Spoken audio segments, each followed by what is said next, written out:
It is your prisonplanet.tv memberships that fund so much of what we do here in this operation. And then we're more than happy for the TV show after it's aired live, then be leaked out onto the web to tens of millions of people. That's our goal.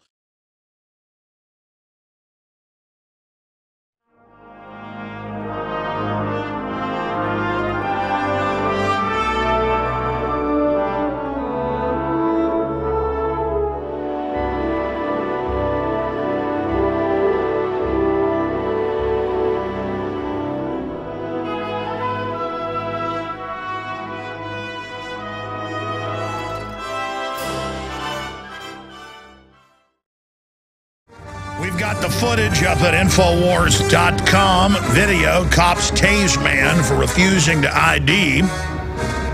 That's a great headline by Watson, but it should be cops torture man for failure to ID.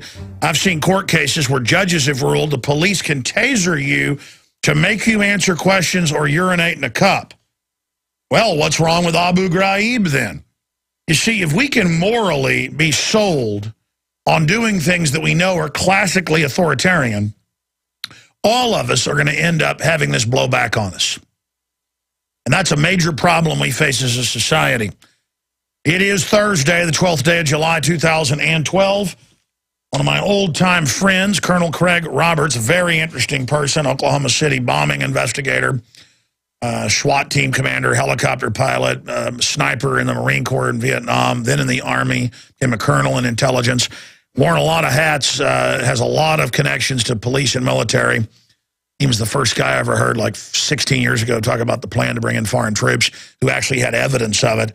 Now that's mainstream news. Like, well, of course foreign troops are going to fight the evil Americans. I mean, the Washington Post says it's needed. And, of course, the Boy Scouts are training to report on their parents and report them to the government. I mean, that's patriotism. Of course, of course. Alex Jones told you about it 15 years ago, but he's still a kook, but it's all true, though. Colonel Craig Roberts has got some breaking news. He's going to be joining us. And then we've got Hadyn Parry, the CEO of Oxitec. They're coming out with the mosquitoes that supposedly can help reduce dengue fever, a particular species. Obviously, I'm a large critic of this. The plan is to release them inside of the United States, the lower 48, in Florida to begin with. And they carry a protein that sterilizes the mosquitoes that they breed with. The problem is that the company says no problem getting any of that DNA in you, even though you know how a mosquito gets your blood and your plasma, right? They inject you with saliva. Or it'd be like trying to suck up a brand new malt where it's basically frozen. You can't suck it up the straw. That's the best kind of malt. That's how I got fat, was drinking malts years ago. I don't get to have them anymore. And you can't seem to suck up the strawberry malt or whatever. That's because it's so thick. And there's coagulating agents, platelets in our blood. And so mosquitoes inject. They pump in a whole bunch of saliva, so they sit there. It then helps liquefy and thin your blood, and then slurp. They slurp up the goodies. And so I want to have a little discussion with the CEO, who we appreciate coming on the show. So that is the guest that we have joining us today. We have a ton of other extremely important news, obviously, that we're going to be covering in great detail. Bush is now putting a human face on African intervention. Citizen Bush has his new assignment, put a human face on AFRICOM's military intervention in Africa, hugging little black children. Of course, Bill Gates does that as well, right before they get paralyzed from the polio injection. Also, a Gen 21 micro apartment scheme being beta tested in New York City. And again, the model is charge you more for less. Jack taxes up so high and regulations that you live, like they do in many areas of Tokyo, in a coffin, basically, that slides out of the wall and has a TV set in it. So they can just bombard you with brainwashing 24/7. People are like, well, that's the new economy. No. That's the economy meant to totally take control of our lives. Charge us more for less. That's the globalist anti-free market, anti-expansion, post-industrial New World Order model, being spearheaded by the captain, control freak in chief, Mayor, I want to ban your guns, Bloomberg, and ban your milk products and popcorn and your sody pop, but have some GMO and have some gangbangers. The planned de-evolution breakdown of Europe, the United States, Canada, Australia, New Zealand has begun.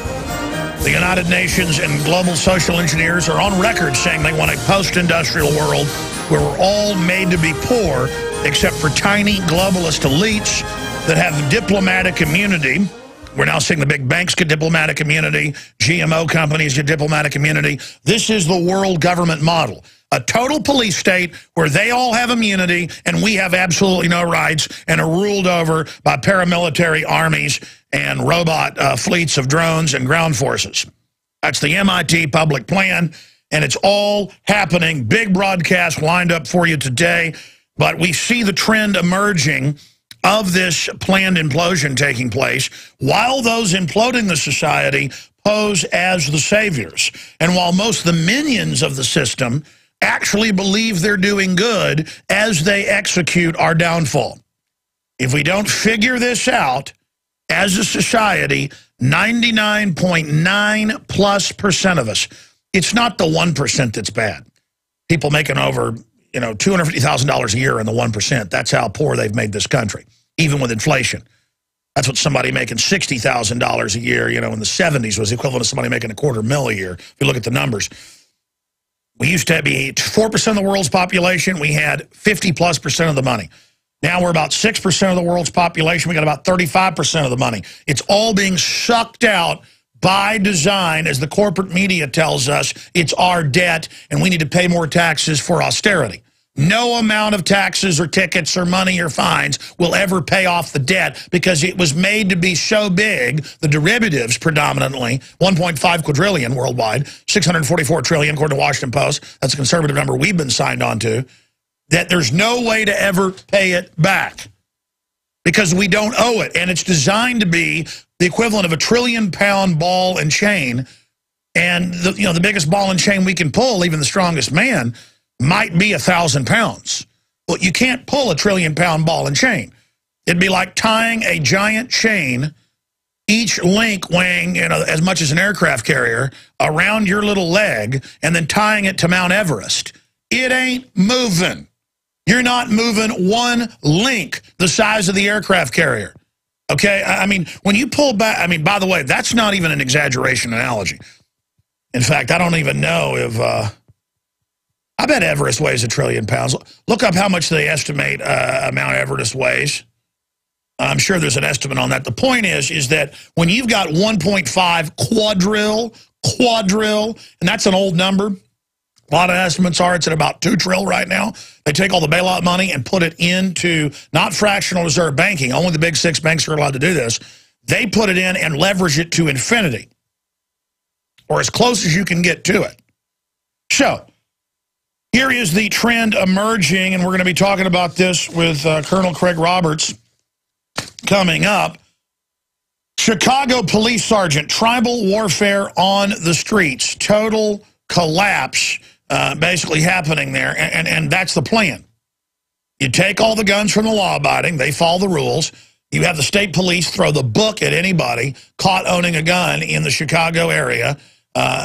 Or if you're 87 years old, I see this all the time, and get sick and forget to renew your yearly gun card, they're waiting to SWAT team, mainly old people, because they got sick, had a heart attack, whatever, their daughter didn't renew the card. They take all the guns, arrest the old man, arrest the old woman.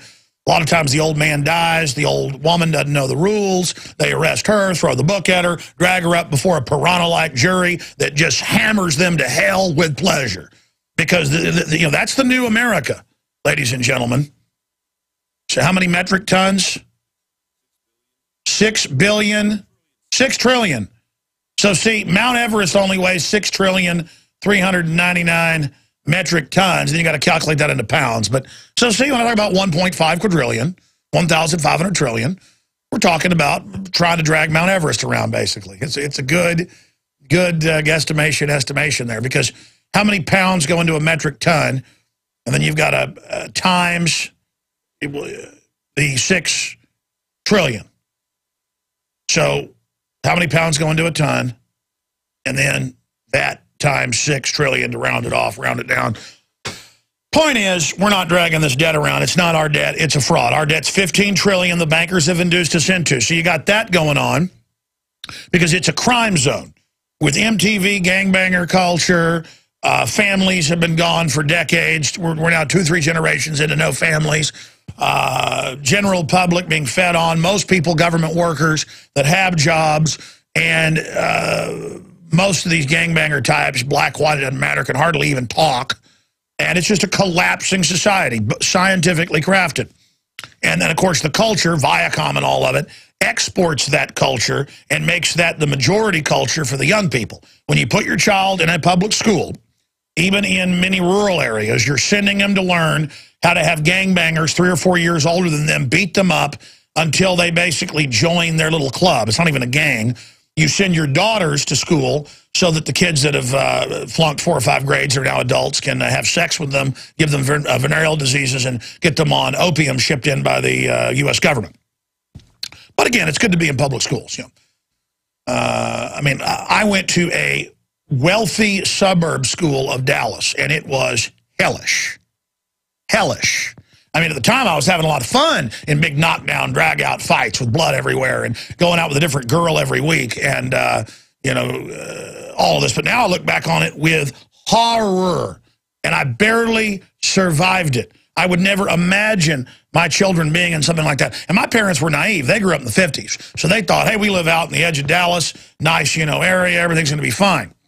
So that's what you do. Yeah, there it is, Chicago police sergeant. Tribal warfare on the streets. And it just goes into the total collapse of the society. Continuing here, many California cities are going to cease to exist.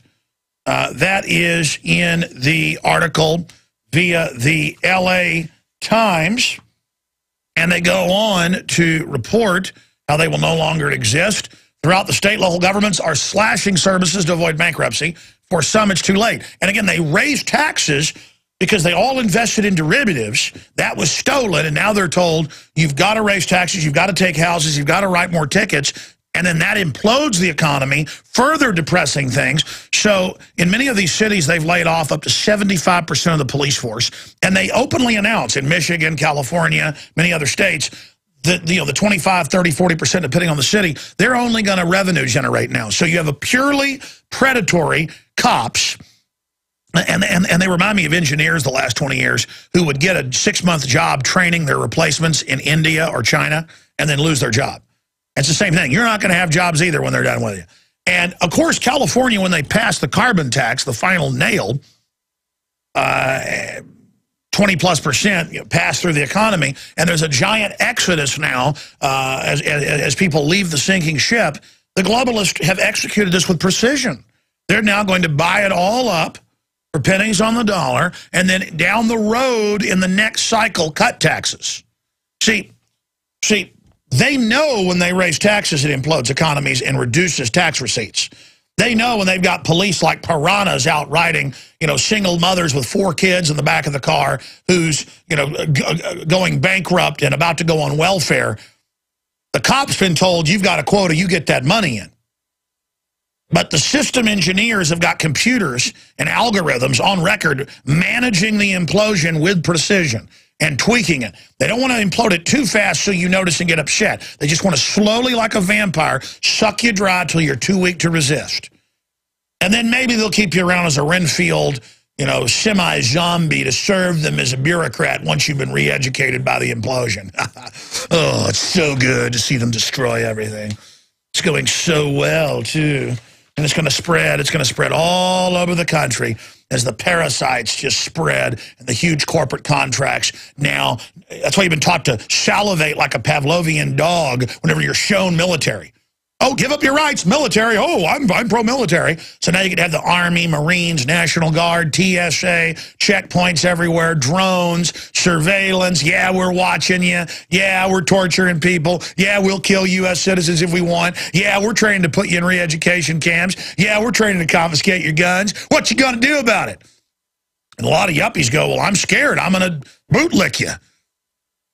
And so nobody stands with the good military people to say no to it. The yuppies have learned how to bootlick. That's how they go up ladders in life. So they just say, you know what, we're going to fall over on our bellies to this. The New World Order said, you bet you are. That's why we're going to run you down and shut everything down. And the yuppies say, hey, I'm going to play a mental game with myself. I'm going to say that I choose to join it, even though you're not joining it, even though you're a chump. And imagine that you're part of the winning team because you accept it.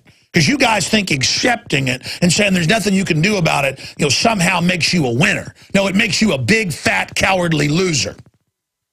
So there it is. Throughout the state, local governments are slashing services to avoid bankruptcy. For some, it's too late. But don't worry. The federal government itself in receivership to foreign banks, where they openly announce we're slaves to foreign banks, who are the fraudsters, the Bernie Madoff, Ken Lay types.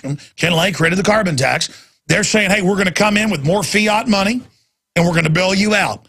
And the cops are like, look, we got a new tank from the feds free. Taxpayer money, further bankrupting the country. Oh, we got a new drone. We got new squad cars. We got this $1 million decontam unit where if somebody ever really got hit with nerve gas, nobody's going to even be able to get near it to help them. Just made up. So, oh, here's the Army with decontam. By the way, next week's seminar is how to take on militias. That's just the public PR, camel's nose, dragon's nose, under the tent flap situation that we are dealing with here as a society. And the implosion worldwide is accelerating by design. I'm going to give you economic news when we come back.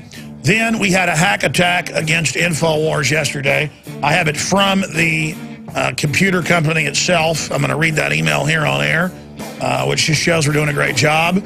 And we're also going to get into the UN gun ban treaty. They're now admitting, yeah, it's going to register and then confiscate your firearms. But it'll be done slowly, so the yuppies like it.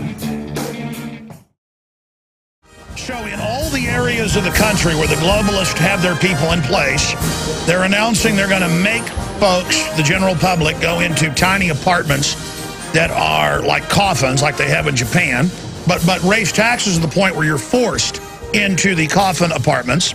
They're going to control and track everything you eat and do. That's being announced. They're going to ban you having firearms, but let criminals just absolutely run wild and have police in Chicago and New York. I saw videos just this week, openly break into cars, steal your stereos, steal your money. You walk up and catch them. They get out and say, I'm going to kill you if you don't leave me alone.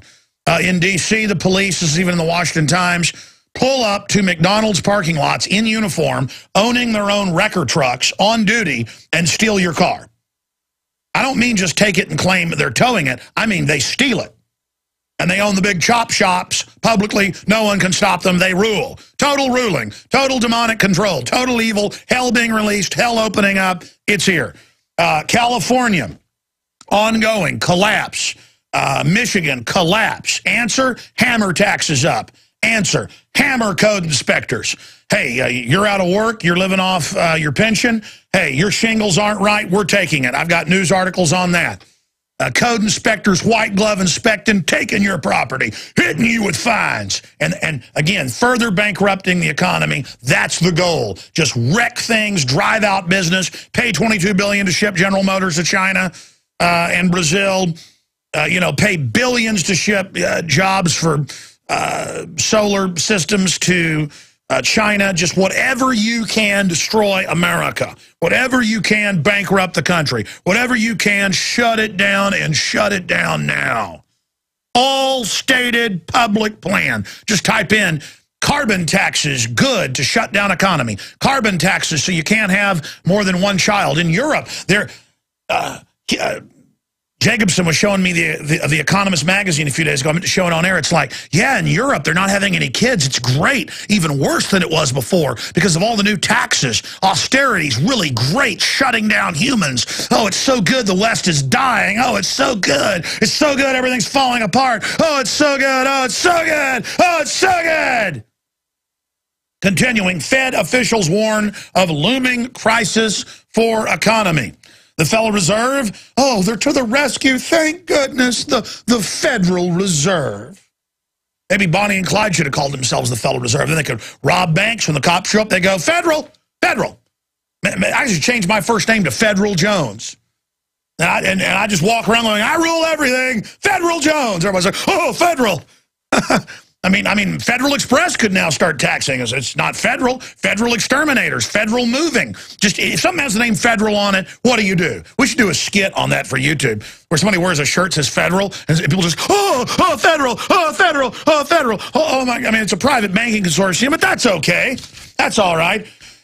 Fed officials warn of looming crisis. You know why I'm ranting and raving? Because I'm angry about watching my beloved country get gutted one side or the other. I mean, I'm freaking out every millisecond that I've been absolutely dead on and then some.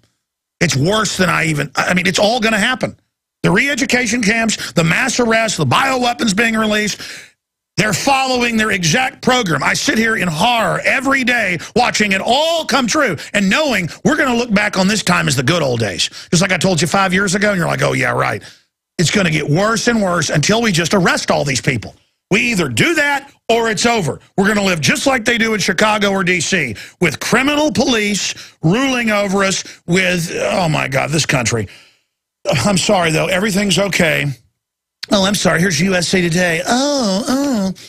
In fact, let me stop being sacrilegious against them. Fed officials warn of looming crisis for economy.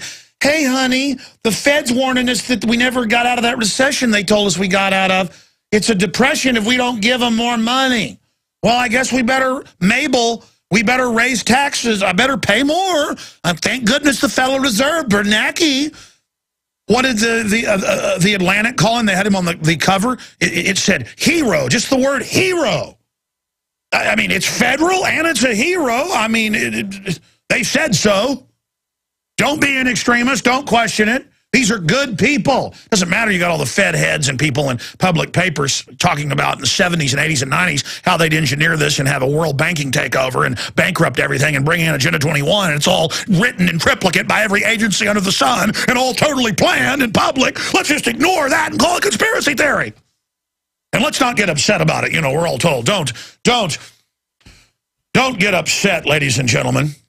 Oh, look, the Atlantic, since I covered this months ago, changed the headline to Bernanke, hero or villain. I guess because it looks so ridiculous.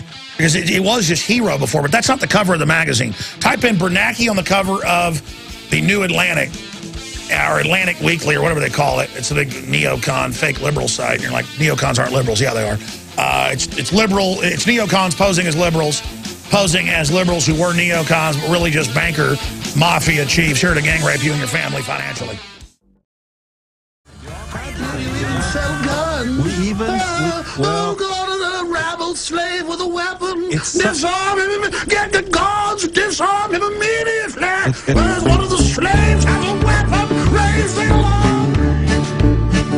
I wanna be crazy, crazy like Alex Jones, and yet having a gumption without a presumption to know what's going on. Then I can throw bananas at the global clowns and hear aristocratic moans. I wanna be crazy, crazy like Alex Jones. I went looking one day on the internet just to see what I could find, when I heard this talk show maniac just proudly speaking his mind. It was really wild, but the more I heard, it made a whole lot of sense to me. I want to thank you, Alex, for opening my eyes and helping the blind to see. I want to be crazy, crazy like Alex Jones, and yet having that gumption without a presumption to know what's going on. Then I can throw bananas at the global clowns and hear aristocratic moans. I want to be crazy, crazy like Alex Jones.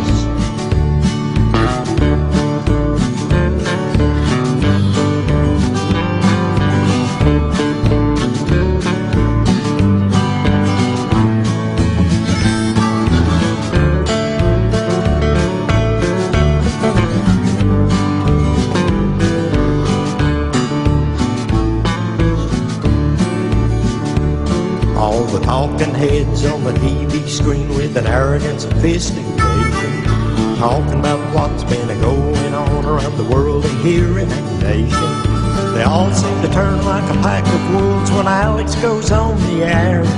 In spite of the facts, they launch their attacks, and I just don't think it's fair.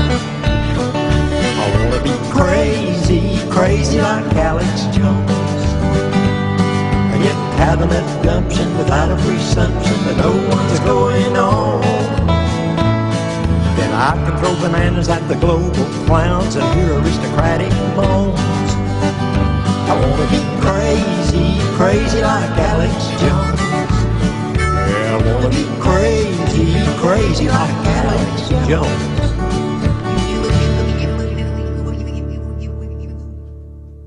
I'm your Christian leader. Never mind Skull and Bones. Never mind Bohemian Grove. Never mind my actual policies.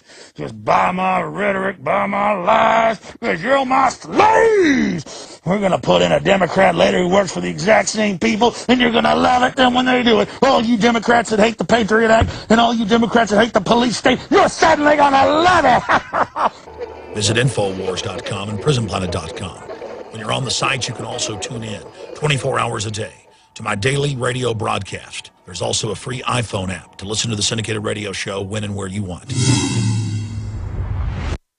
And we are back, ladies and gentlemen. My microphone quit working right at the end of the last segment, and we have a backup here. Usually that happens when someone knocks it off. They do voiceovers in here and breaks it and doesn't tell anybody, like myself, or I forget, and then the next day it doesn't work. So we had a backup. The last one we broke a few years ago was waiting in there, so we got the backup in during that break. That's why we ran crazy like Alex Jones, because it was the first thing up there on the computer desktop to play after we realized the microphone is on the fritz. So, guys, let's send that one to get it repaired before we were, a year later, this one gets broken. Or Murphy's Law, if we don't get it repaired, it'll get broken next week. It's like when it's our only microphone, then like the little, what do you call them, gremlins, will go, it's the only one. And as soon as we turn the lights off here tonight, they'll go, come up from underneath the table, and like Al-Qaeda does, the big threat, and will come and get us. I think we should give up all our rights, because the gremlin attacks, ladies and gentlemen, almost even more scary than Al-Qaeda, who publicly works for the globalist. Let me settle down and get to all the news here. Okay, let me just settle down. I got really angry by watching Europe implode, the U.S. implode by design. I'm going to get back into that in a moment. But they did find the Atlantic magazine cover. There it is. The hero. It's just the hero, Ben Bernanke, of the Federal Reserve. But also, the other headline is Rahm Emanuel takes Chicago, and what a hero he is. There's an article in there, because we bought the magazine about he's a hero, too.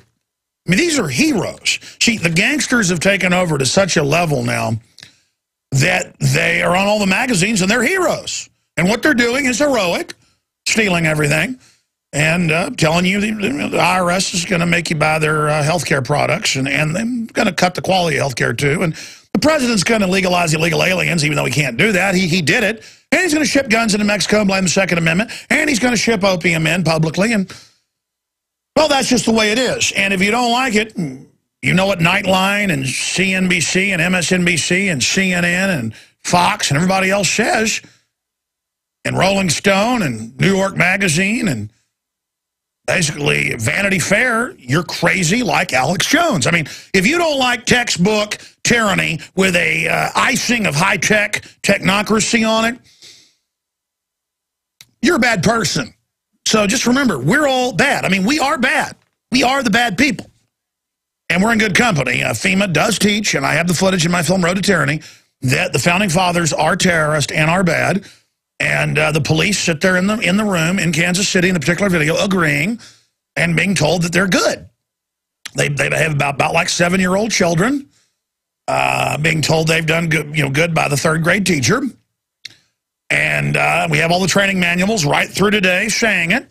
And some police have woken up, when you go and hear that George Washington's a bad man. It's like an alternate parallel universe or something. But Thomas Jefferson knows even worse. And, Mom, apple pie.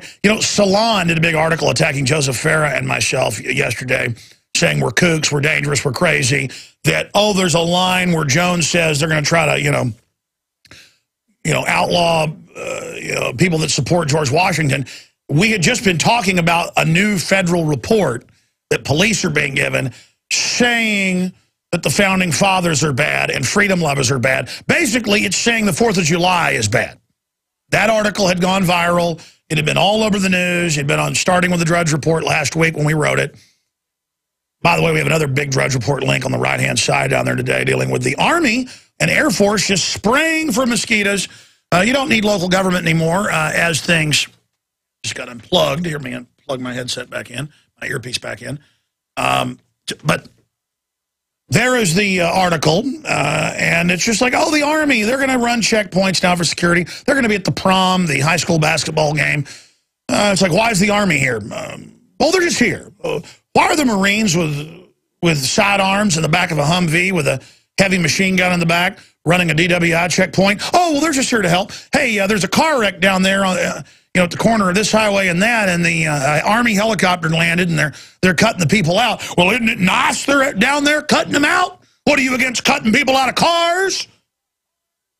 And so the acclamation happens where, oh, hey, the CIA's down the street.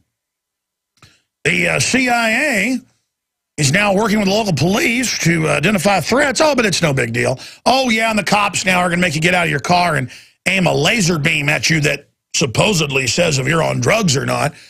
Ladies and gentlemen, they have, for 10 years or more, have ruled that lie detector tests are a complete fraud. They're only good to trick somebody who's lying into saying you've caught them.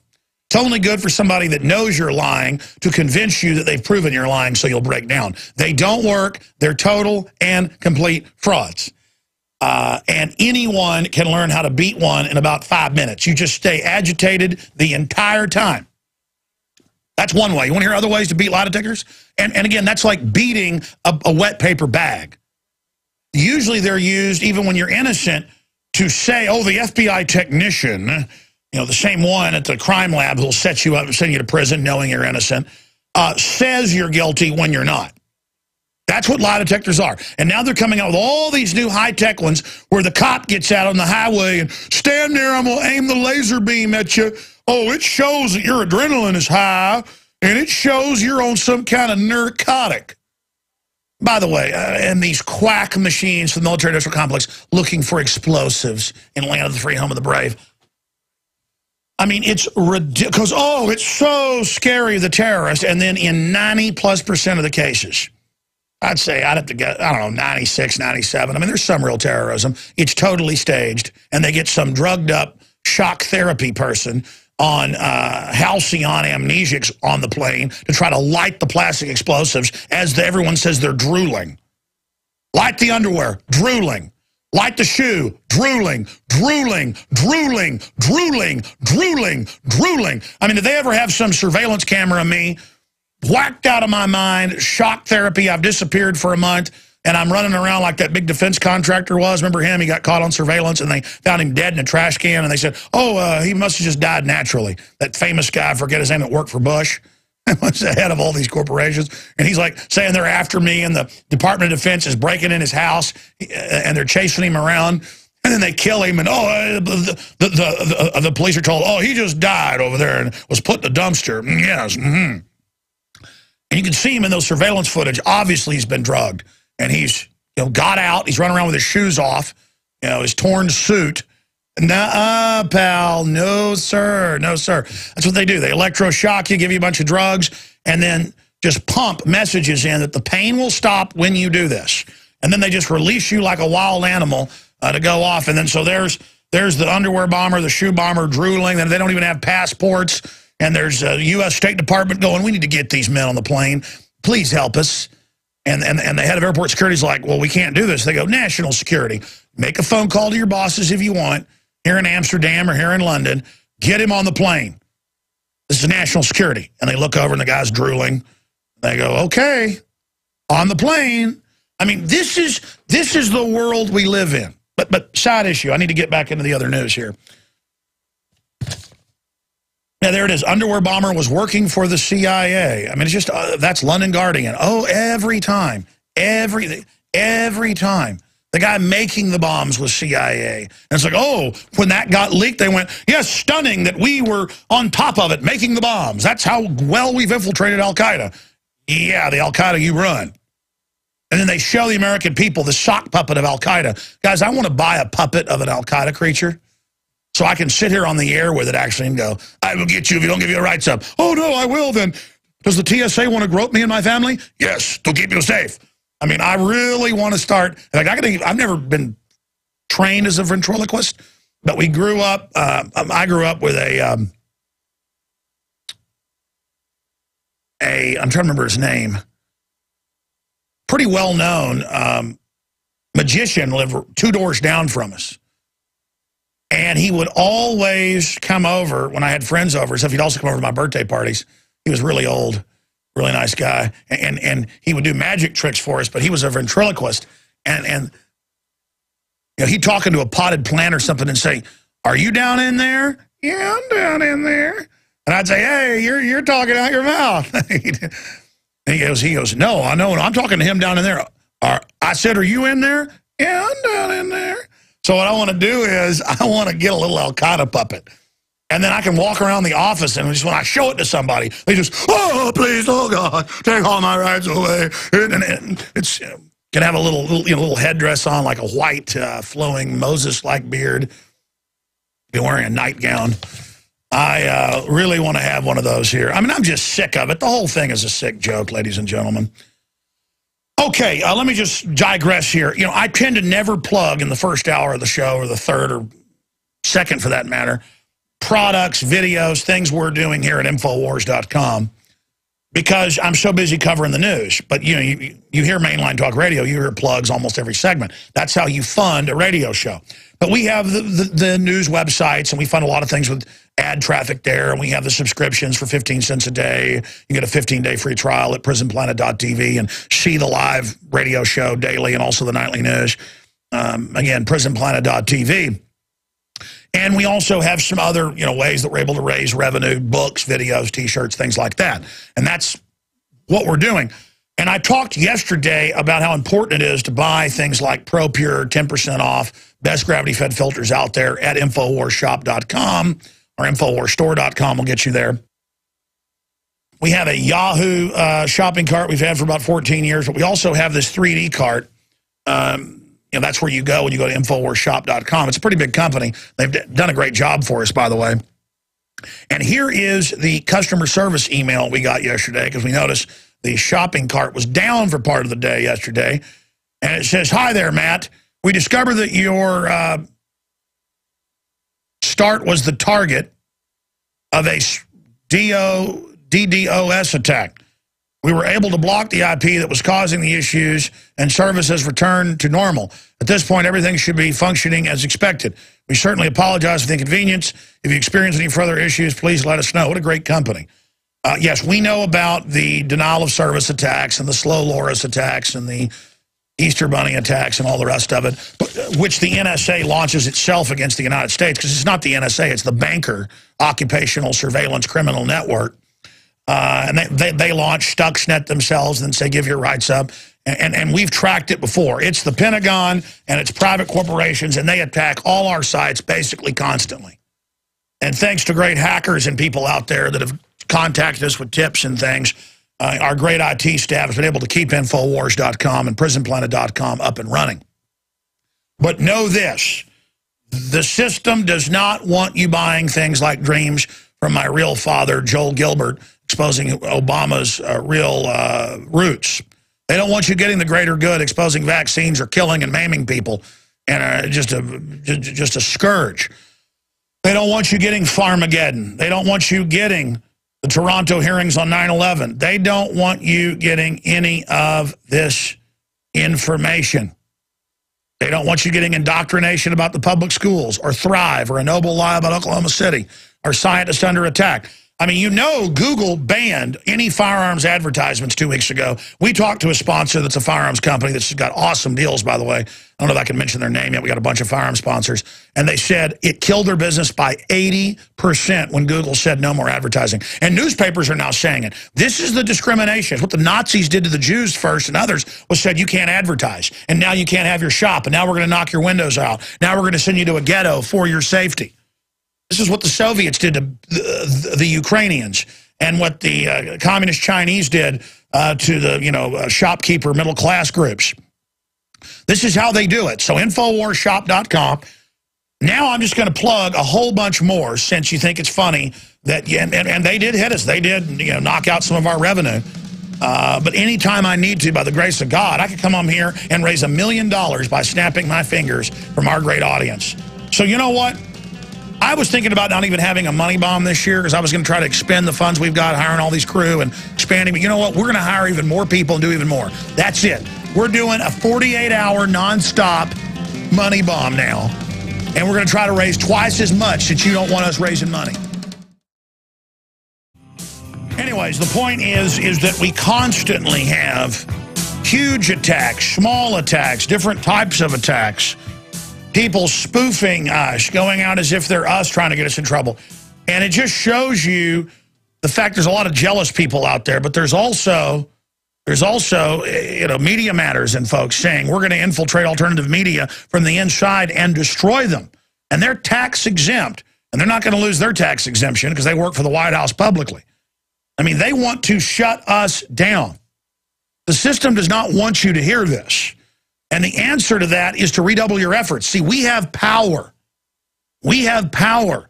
The globalists are criminals. They could all, like dominoes, if there's enough of an awakening, end up going to prison. Like Ken Lay, Bernie Madoff, and others. They had another big company like MF Global disappear $200+ million. The fiduciary holding it was J.P. Morgan. The guy committed suicide, if you believe that. We need to get Max Kaiser on about that. I covered it the other night. So this is happening. And this whole system is this giant, tottering Ponzi scheme, and they want to take us down with it. Well, we don't need that. We don't want that. And as we reach more and more people, there are going to be more and more attacks. And so just realize that. And remember, it's not just buying books and videos to support us. It's not just buying the T-shirts or getting a PrisonPlanet.tv membership. It's spreading the word. Who else is on XM 166, over 115 AM and FM stations, global shortwave, some of the biggest alternative news sites, well, the biggest after Drudge. Drudge is like 4 or 5 times bigger than we are. We're bigger than World Net Daily now, bigger than Newsmax. Look at the numbers. And the point is that we're the best there is. We know we're not that big. We know we're not that effective. That's why I'm trying to hire more crew right now, hire more reporters right now, hiring more graphics people right now. We're trying to expend our rocket fuel in the info war to really maximize the resistance and the awakening now. It's as our information becomes more and more credible, because it's out in the open now and people realize, wow, these guys know what they're talking about, that's when we get the credibility. We've always had the facts, but now we're getting the credibility. We're getting on the stations. We're reaching out. We're getting in the news. We're becoming a news source more and more. And all over the world, in Japan and Russia and the Middle East and England and here in the U.S., every day major newspapers use us as sources now. And as that happens, folks, we're entering the real danger zone. So pray for us. Spread the word about Infowars.com, PrisonPlanet.com, PrisonPlanet.tv, Twitter.com/RealAlexJones. We got a bunch of fan Facebooks that we've taken over. They've got about 1 million likes together, but the biggest one by itself's got about 290,000 likes. It's Alexander Emmerich Jones. People wonder why it's spelled wrong, because Wikipedia has my middle name spelled wrong. So the fan that set that up, it's spelled wrong. And now, in a way, that's fine. The system wants to have my middle name spelled wrong. That'll just be more disinfo in their data systems. This stuff works 2 ways. All right, I got Colonel Craig Roberts coming up. I just wanted to get it out there to everybody to remember to support us, InfoWarsShop.com. But more importantly, it's all the great products I believe in and promote and use myself, discounted, and then the profit we make goes back into fighting the globalists and making this organization strong against attacks, hack attacks, lawsuits, whatever the case might be. we've had frivolous lawsuits over the years. They were always ridiculous and defeated. It's just that you didn't have to deal with them. We are moving forward, and never for libel or slander. It's always just, you know, made up stuff like Alex Jones is a blood-drinking lizard. We're suing you for it, literally, and I have to go deal with it. All right, we'll be right back. Stay with us. We're going to get my good friend Craig Roberts on in the next segment. Getting back into the financial news here. Fed officials warn of looming crisis for economy. Well, thank goodness. I thought everything was fine, they said, as long as we gave them trillions and more power and let them take over everything and take people's bank accounts without warrants. I thought they'd take good care of us because they were good people. Also, some on FOMC said more stimulus probably will be needed, which means more select trillions just to their friends and others, and more stimulus to move more factories to China. That'll help. Here's CNBC. Spain deepens austerity under European pressure, raising taxes, cutting benefits, imploding the economy, and shipping all the money to the mega banks. So they can then come over here from Spain, the big Spanish elites, King Carlos and the Juan Carlos, and buy up our roads, which are illegal, but they allow them to buy up existing roads and put toll roads on it, which are then paid for with taxes to upkeep them. Just the money goes to them. It's a good system. Continuing here, yield record in U.S. Treasury sale. Investors accepted the lowest yields for 10-year paper in U.S. Treasury auction, and that's because everything's falling, but they think the U.S. is going to be the last empire standing. So all these governments are still buying into that. Also, rising costs. Again, I mentioned this, push California cities to fiscal brink. Throughout the state, local governments are slashing services to avoid bankruptcy. For some, it's too late. Oh. And now all over the country, from Rhode Island to California to Michigan, to even areas of Florida, they're having corporations come in. And what the corporations are doing is raising taxes and saying there's no more city council. There's no more rights. We do what we want. We take what we want. We own your city now. It's like the old RoboCop, one of the RoboCop serials. You know, the private corporation comes in, bankrupts the city by design. It's actually Detroit to take it over, and then puts combat robots on the streets to replace the police. That's all part of predictive programming, because that is the plan. And, of course, you know who gets the contract for the robots. You're going to find out, though, all of you that serve the system, you're like, yeah, robots on the streets. Yeah, watch. Just like I told you 10 years ago, they'd replace, by 2015, almost the entire Air Force with drones. It's now here, and you notice that's all being announced to you right now. And they're almost crashing into aircraft and are crashing on a weekly basis. And it's like they don't make a big deal out of it. You know, when 60-something thousand get killed on the U.S.-Mexico border, it's back of the paper. Because they don't want you to be scared or freaked out about that. When, you know, thousands are dying a month in Illinois in gang warfare, it's just kind of back of the news. Because they've already gotten the guns there, so there's nothing else to take, so they don't want to demonize guns, you know, because they've already taken them. So they don't make a big deal out of it. Whenever they don't want you to know about something, they just don't make it a big deal. But then, oh my gosh, you got a better chance of dying from a honeybee sting. Don't you want to give up all your rights and have cameras on every street corner and face scanners and license plate readers and TSA groping your family on the highways because, and the army running drills in your city because Al-Qaeda, folks, Al-Qaeda. I mean, you got a better chance of getting struck by lightning twice in 1 year, but I'm still telling you, it is scary, and it's fun to get scared of this. It is really, really, really fun to just roll around and shake in fear all day long. And coming up, we're going to get into a host of issues, but were you surprised? I guess the scope of the corruption is so great because the former FBI director was muy corrupt, involved in all the different cover-ups, but he's come out and reported what we already knew, that the entire university hierarchy knowingly covered up the pedophile operation for many, many years. Well, yeah, because the word is there on local news that they were pimping the kids out. You just don't think Sandusky was raping little boys at high noon in the showers because he was the only one, do you? This is an empire run by predominantly pedophiles. We'll be right back. Welcome, my friends, to another hour of worldwide broadcast in an attempt to awaken humanity to the fact that private corporate interest that are anti-free market and who are monopoly men are establishing a planetary government run for and by megabanks who are seeking to establish a neo-feudalistic system of total control. Thank you for joining us. Coming up later in the hour, I'm going to get his take on all of this.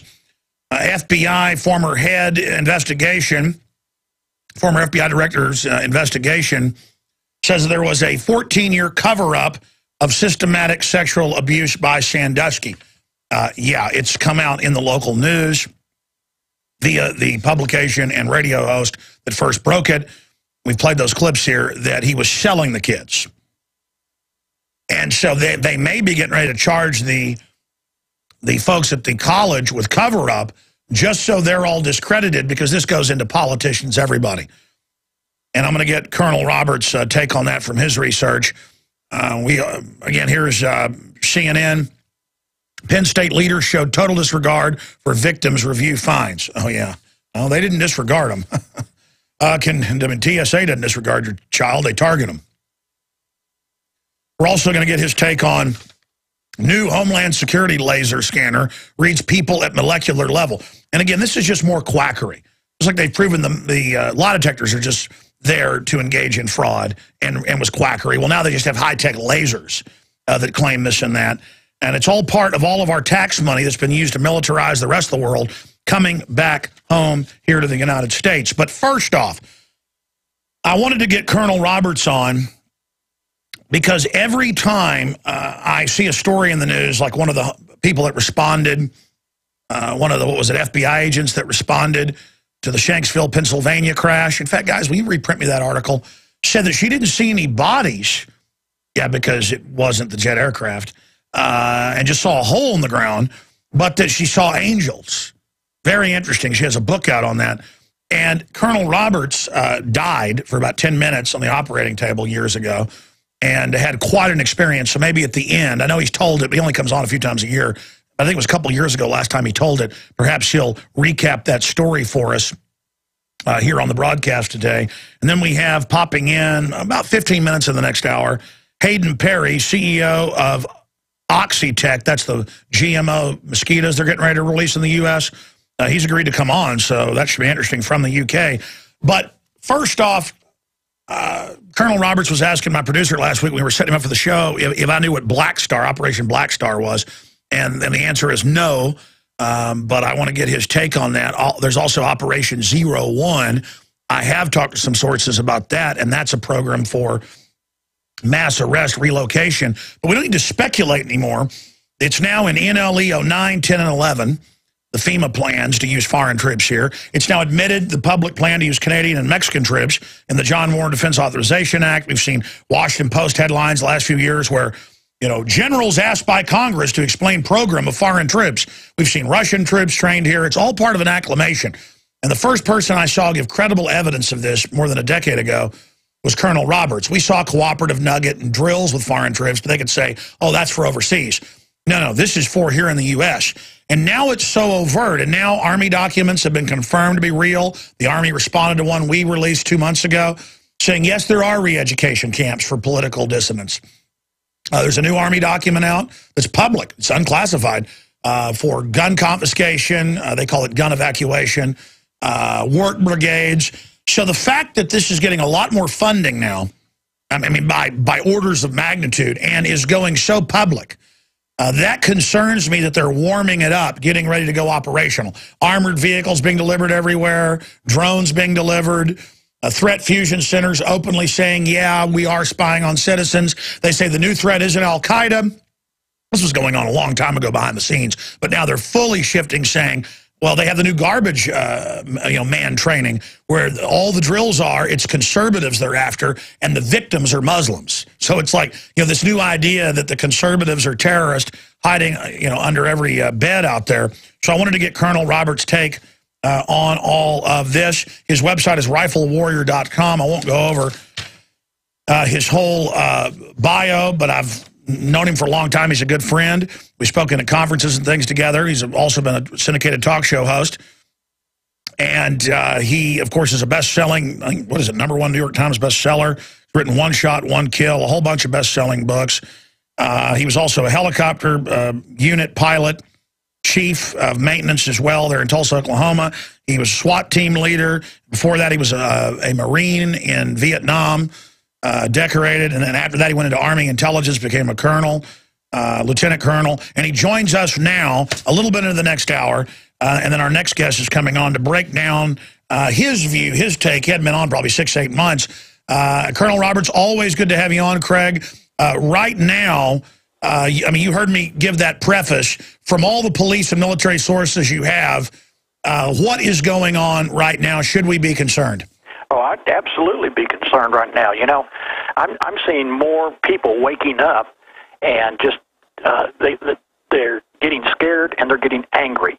They know something's up. They know something's not right. They know they got a renegade government. They got a rogue, out of control mess of federal agencies out there. You know, they read reports. Of course, the internet helps a lot on getting a lot of information out, even though some of it may be disinformation. You have to know how to weed through that and filter it. You know, we had to do that, you know, in the intel shop. We always had to weed through and filter everything to figure out what was true and what wasn't. And we're seeing stuff, you know, just bits and pieces. But you and I have talked about this before. The way you work on intelligence is you take all these bits and pieces and you put them on the wall and you try to form a picture. Are they connected together? Do they mean anything? And what goes with what bit of information? And when we do that with all the stuff going on now, ever since 9/11, it's been building all the time toward a something coming to a head in this country. And now with this guy in the White House that won't even give his records, his school records, his true birth certificate. You know, I mean, we've gone through all of this stuff before. He won't do any of that. And you've got all these things about the Department of Homeland Security buying all this 40 caliber ammunition, hollow point. That is not used by the military. The military doesn't even use 40 calibers. And so why do they need, you know, hundreds of thousands or millions of rounds of ammunition? Then we find out that now they're buying 223, which fits the M16 series, the AR-15 series. And, they're, you know, what was it, 1.2, 1.4 million rounds of that? That's not for target practice. And we're seeing all of this information coming out about bringing certain troops back home into the country and training them for anti-terrorist training on domestic soil. Well, who, you know, if you're going to have a brigade of troops, who are they going to go up against? You know, we're not talking about a group of 12 Hamas terrorists down the street. We're talking about a lot of people.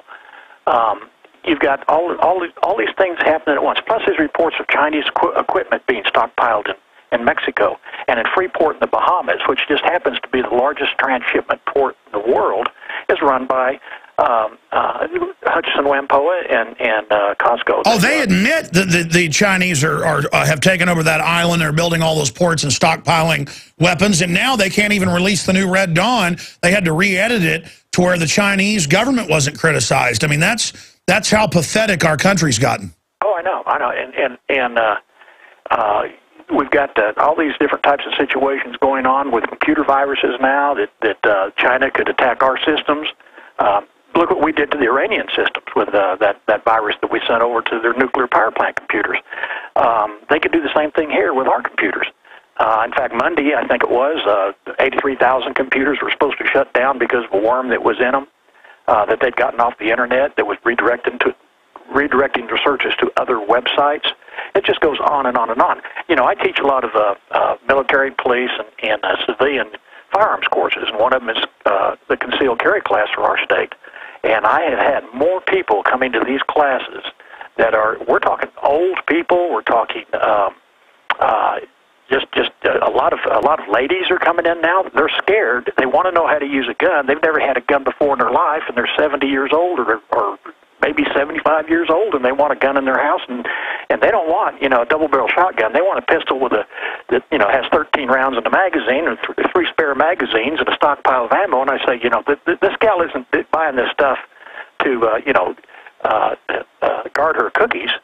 They're actually out all over the place, afraid of what's going on in this country. Exactly. Well, they've had questionnaires. This has even been in USA Today. With 1 million guns was the previous record in 1 month. Then it was 2 million, 3 million. They had 1 month this year where 5 million guns through the NICS got sold. That's 5 times the previous record. And when they questionnaire ask them, they say collapse and we don't trust the government. So the so-called government, have you seen the clips, Colonel, where they now all over the news are announcing that America has been captured by foreign banks and that we're slaves and that it's a good thing? No, I haven't seen that. I'm not kidding. I can play a clip right now for you. What do you make of them saying that? Well, I don't doubt it a bit. I mean, our Federal Reserve System has been joined at the hip with the Bank of England and the Rothschilds since the very beginning of 1923. So, you know, I had a meeting with a wills and trust lawyer a couple of weeks ago, and we got to talking about this, and I said, when we were in my stockbroker's office, and I said, would you get on the computer and buy me 100 shares of Federal Reserve Incorporated stock? He said, what? I said, would you do that? And he says, no, you can't buy stock in that. I said, how come you can have a corporation and you can only have 11 stockholders? And so he's been doing his research. He'll get back to me. And that's how you plant seeds. Stay there. I want to get into analyzing this globalist takeover, what they're planning to do with this collapsing the cities, the counties, what you see coming. Everybody in their gut can feel it, so they're digging in. Government's digging in. What's coming? Yeah, they're in, of all places, Tulsa, Oklahoma. I saw 2 years ago where one of the city council people said, we got to inspect gardens. People might be growing marijuana in them. And then it was Tulsa again where they went and cut a woman's garden down in her backyard, an old woman, and charged her for it. Hey, what's going on in Tulsa there, Colonel Craig Roberts? You were a police officer there for a long time. Well, I think code enforcement's gotten out of control. Of course, you know, there's always 2 sides to every story. In one of those cases, these people let their lawn grow so high that it was a fire hazard and it scared everybody around them. And, you know, if it had been me, I'd have gone over there and mowed it for her. I mean, it wouldn't have bothered me a bit. So, you know, when you live in cities, the closer you live together, the less you know each other. You move out in the country, you meet all your neighbors in no time because they come by. But in the city, people, you know, they want to withdraw inside their house, not that sort of thing. And so they don't, unless you know your neighbors, you don't trust them, they don't trust you, and pretty soon you've got them complaining if you leave your trash cans out, if your dog gets out, if your cat goes over to their yard. Exactly. We're losing human society watching television all day. So you heard my question as we went to break. Clearly we're in a designed implosion so the feds can come in as the savior. I have a clip we're going to play in the next segment of the bankers announcing that we are their slaves. They're saying it in all these different publications. The TSA is groping people everywhere. They're running highway checkpoints. Are we being eased into martial law? And how do the globalists plan on being able to have this takeover take place? You know, there's about 3 or 4 different ways to look at this, and I've kind of war-gamed it around. This country right now is on the verge of basically a revolution. It could just about anything could kick it off. It could be an instigated set of race riots. It could be food shortages. It could be a breakdown in transportation so that nothing gets to the cities from the country. It could be a lockdown on travel due to, you know, some terrorist activity. It could be Islamic terrorism that's set off to go, you know, with Iran. It could be any type of societal breakdown, especially in the larger cities, to where they have to do something about it. They declare martial law, whatever. And, you know, we talked about General McCaffrey's statement to the CASQ course at Fort Leavenworth years ago when he said that with the build-down of our armed forces, this was back during the Clinton administration when they were closing bases under the BRAC plan and all that, and they're reducing the number of planes in our fighter squadrons, reducing the number of ships, reducing the number of divisions, and so on and so forth. He said with the build-down of our armed forces being what it is, if we get committed in 2 or more fronts overseas, we will be forced to call upon foreign assets to police our streets, which he means UN troops. And we've been training, you mentioned this earlier, we have trained foreign troops in the past with a cooperative nugget down at Fort Polk, Louisiana, on a combat town that looks like downtown America. It doesn't look like, you know, some third world country. It has a church, it has a school, it has buildings. But they now admit they plan to use foreign troops here. I mean, that's in mainstream news now. Yeah. And now we've got all these Russians training up at Fort Carson, Colorado. Of course, we get different numbers, anything from 12 to 1,200 or whatever. And it's interesting that Fort Carson at Colorado Springs isn't that far from Denver, and Denver is where you have Denver International Airport. I call it Devil International. and it's out in the middle of nowhere. There was nothing wrong with Stapleton. But they came in and they built that place, and they built an underground city under it that you can't get into. You can't take a tour of it, and they've got an extra runway out there that's buried under sand that you can clear with a. This is according to the Denver Police Department, by the way, that told me this. They were out there when they were building this thing. If they need another runway, they just run a snowblower over it. They've got one that's a mile long or however long it is, big long one. They can land anything up there because you got to have up at that altitude. You got to have a longer runway because the air's thinner. Sure. By the way, have you been to Denver lately? I was there a couple years ago. And they had weird pyramids and Anubis and obelisk. I mean, giant ones out on the side of the runway now. And it's gotten even weirder out there. Well, anybody can go on the internet and look up Denver International murals and see those murals up there showing what looks to be a Russian stormtrooper with an AK-47 wearing a big greatcoat. And a bunch of dead kids. A bunch of dead kids and coffins. And the thing about Columbine is on there before it happened. And so, wild. No, but I'm saying, so last time I was there, I don't know if it's still there, you're flying in, there's giant gold obelisk and, 200-foot tall Egyptian gods and stuff out on the side of the runway. It's weird. I didn't see that when I was there because I was at the terminal, but just the stuff in the terminal. And if you start taking pictures of that stuff now, the security guards come and get you. I mean, it's incredible. We're going to go to break. A long segment coming up. I want to get into a host of issues with you, but I want to talk about ways to try to turn this around. But I agree with you. The globalists know it's their takeover. They're geared up for a counter-revolution. But it just, I mean, I've war-gamed it from every angle. It just runs from bad to worse unless you're a globalist sitting overseas watching it all happen. This is the point I'm trying to get at, Dr. Roberts. Call you Dr. Roberts because you are kind of a doctor of life. But speaking of Dr. Roberts, even Dr. Paul Craig Roberts, that's what I was about to say, is coming out, and he was the former head of the Treasury for policy, a high-level guy, all the big national think tanks, and he's had to come around to our thinking that, yes, it's a global, private, corporate, fascist government. They're totally evil. They're going to start World War III, and they do plan the mass arrest, re-education, all of it. I want to play this clip and then get your take on it. Here is the clip, one of the clips. There are literally hundreds of news articles, and I've shown them to you. Time Magazine, Newsweek, Financial Times of London, The Economist, all saying, oh, technocrats, unelected, run Europe, and they're going to run us, and they're going to turn the economy off, but it's really cool to be poor. And you go to Whole Foods, half the magazines are austerity, how much fun it is, austerity today, being poor is cool, having nothing's cool. But again, you're going to pay a lot more for less. It's a total organized post-industrial system. The Russians could have supplied sausages and stuff. They wanted you to stand in line, folks. It's about total control. And then now they come out and just say, yes, we've been conquered by foreign banks. We're their slaves. Here is a clip. And by the way, it's 4 minutes long. All the guests agree and say it's good to be their slaves except one. So we were crazy to say this. Colonel Roberts was crazy to write books 15 years ago about it and have a radio show. And they even have the FBI investigating. Now it's just a fact, but we're still bad, though. Remember that. We're still bad people. We're still extremists, the ADL and Southern Poverty Law Center. I see the latest police training manuals, and they send them out, and this crazy person thinks foreign banks are taking over and there's going to be a world government and there's going to be a carbon tax. And then you open the newspaper up and it's all happening. And I found the weird ADL Southern Poverty Law Center stuff. I shouldn't say this because they might adjust it.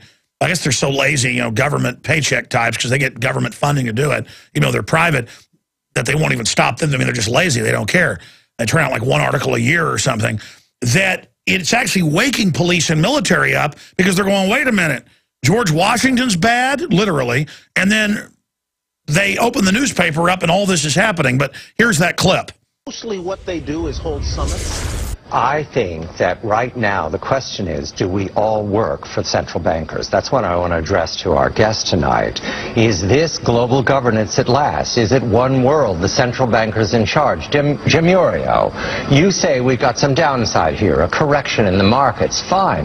But aren't we all just living and dying for what the central banks do? Aren't we all just counting on the fact that there's a Bernanke put and that we won't go any lower than, say, 5% down from here? Of course we are, because if we look at the economic data, there's nothing to get excited about in that. So yesterday we saw some reluctance for the Bernanke Fed to expand their balance sheets and pump more money in. But the stock market knows that reluctance is totally different than not willing to do it at all. And that's why we saw oil implode and gold trade off right there. The full clip's up at Infowars.com. I mean, I know I'm ranting here, Craig, but what is it like to see all this coming, being laughed at by people on the force, then investigated when you were talking about Oklahoma City and were sent to investigate it, and then now, I mean, I know a lot of police and military, you told me last time you were on, come to you now and apologize, but, I mean, still, now we've been proven right, but what happens from here? I mean, what is it like to hear things like that? Global governance run by megabanks. Well, yeah, I mean, we already knew that was happening a long time ago, and it was building up to where it's going to be just one, giant world bank controls everything, and you got the banksters running it. But, about what you're talking about a second ago, that, a man is never a prophet in his own village. But if you go to a different village, all of a sudden, you're a genius. If I traveled around the country and did seminars like the one we did up in Kansas City, people say, wow, this guy really knows his stuff. I've got to check into this.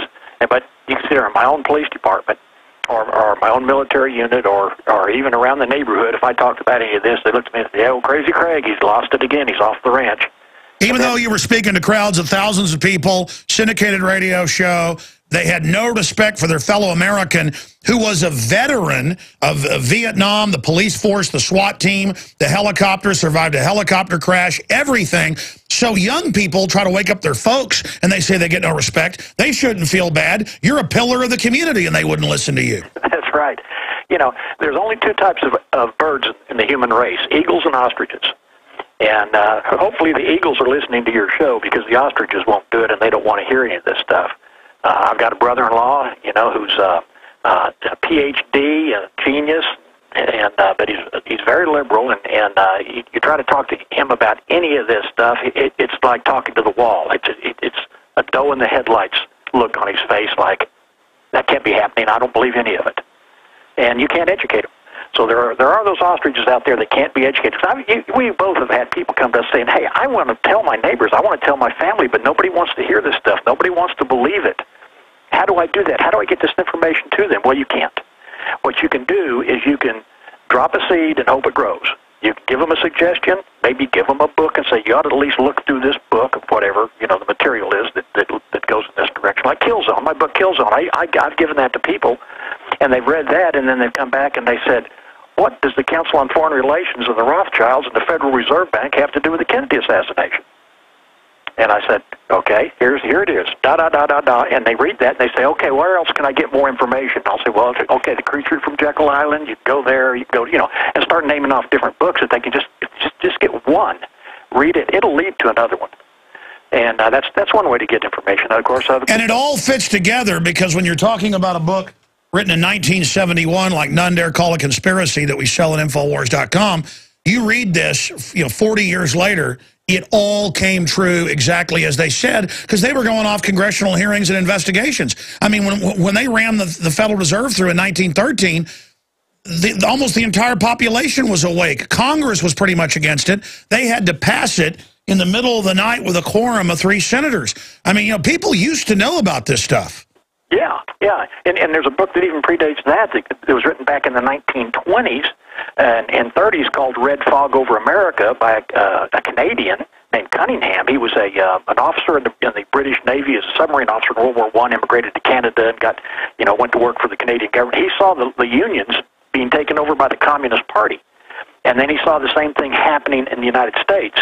And he said that the communists will call themselves socialists, and they'll get into the left side of government, the left wing, the liberal side of government, and say they are socialist or that they're for the people and all this stuff. He says, but they're actually hardcore communists being controlled out of Moscow. And this is the 1920s. And he said, this is all things that are going to happen, and most of it's already happened in Canada. And then he gets into the socialized medicine aspect of it. They control your health, they control your records, they control everything. And you're just another number.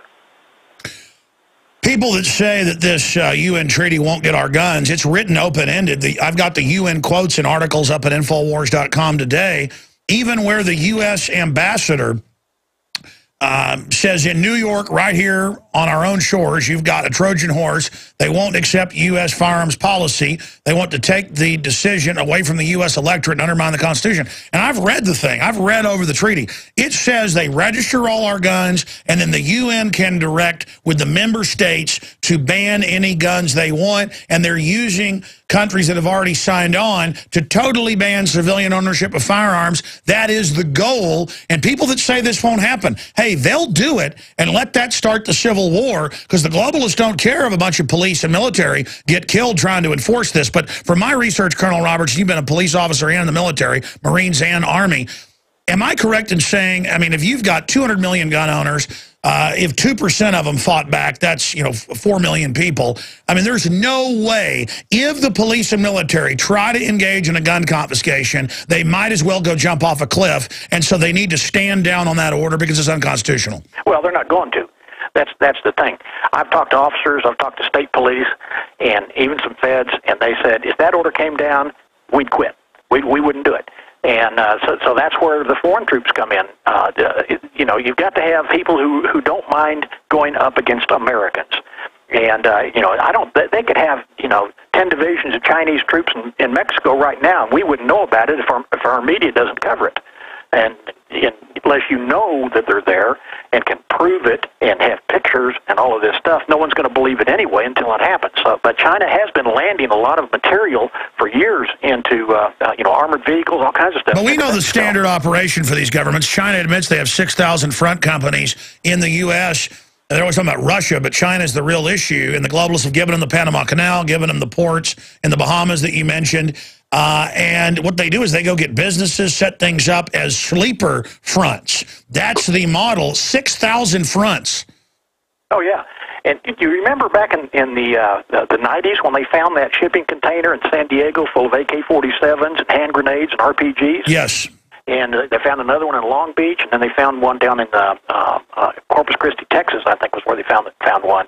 And they were popping up around the country. Then that whole story died, and the excuse that we got was, that's smugglers bringing stuff in for street gangs.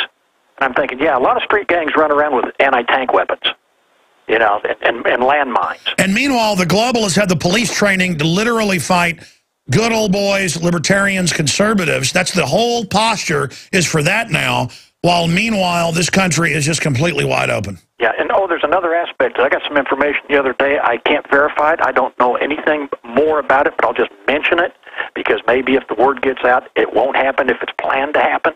And the October surprise was leaked that the government is going to seize 401ks and IRAs and certain pension plans because of the national debt, and to come up with what's known as a GRA, government retirement option, or I can't remember. Oh, no, they've been talking about grabbing them and, quote, protecting them, but to protect them, they need to take part of it.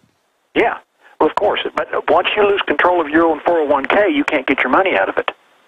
It's the guaranteed pension plan or some stupid thing that they're coming up with. Yeah, I've talked to a lot of really wealthy people and famous folks, and all of their top financial advisors are telling them there's going to be a total collapse. I'm not saying that's going to happen, but look at all these cities going bankrupt everywhere. Well, yeah, look at California going bankrupt too. I mean, that place is falling like, when you've got more people taking than producing, it implodes, and that's what's happening to California. It's happening in other states as well. I think New York's high on the list. When it becomes a welfare state, like Churchill said, it only works as long as you can get money out of the other guy's pocket. Well, you've got all these people moving out of these states and taking their businesses with them and taking their jobs with them, and the only thing you've got left is illegal aliens and people on welfare and people who don't work, and the state can't support them anymore. These politicians get in there and they come up with these entitlement programs because that's their way of using our money to buy votes for them. Yeah. What do you make of Obama publicly saying NATO and the UN run our military and telling Congress to sit down and shut up, and Congress did, and shutting down power plants not owned by his buddies, taking dealerships away from people that didn't give him money? I mean, it's just so incredible. Legalizing the illegal aliens outside of law, fast and furious. I mean, imagine what's going on we don't know about. Right. Right. I mean, it's like I said earlier, it's out of control. You've got a rogue element in the government, and they do whatever they want, and they don't care what the Constitution says. They don't care what the laws say. And if he can go around Congress with an executive order, he'll do it.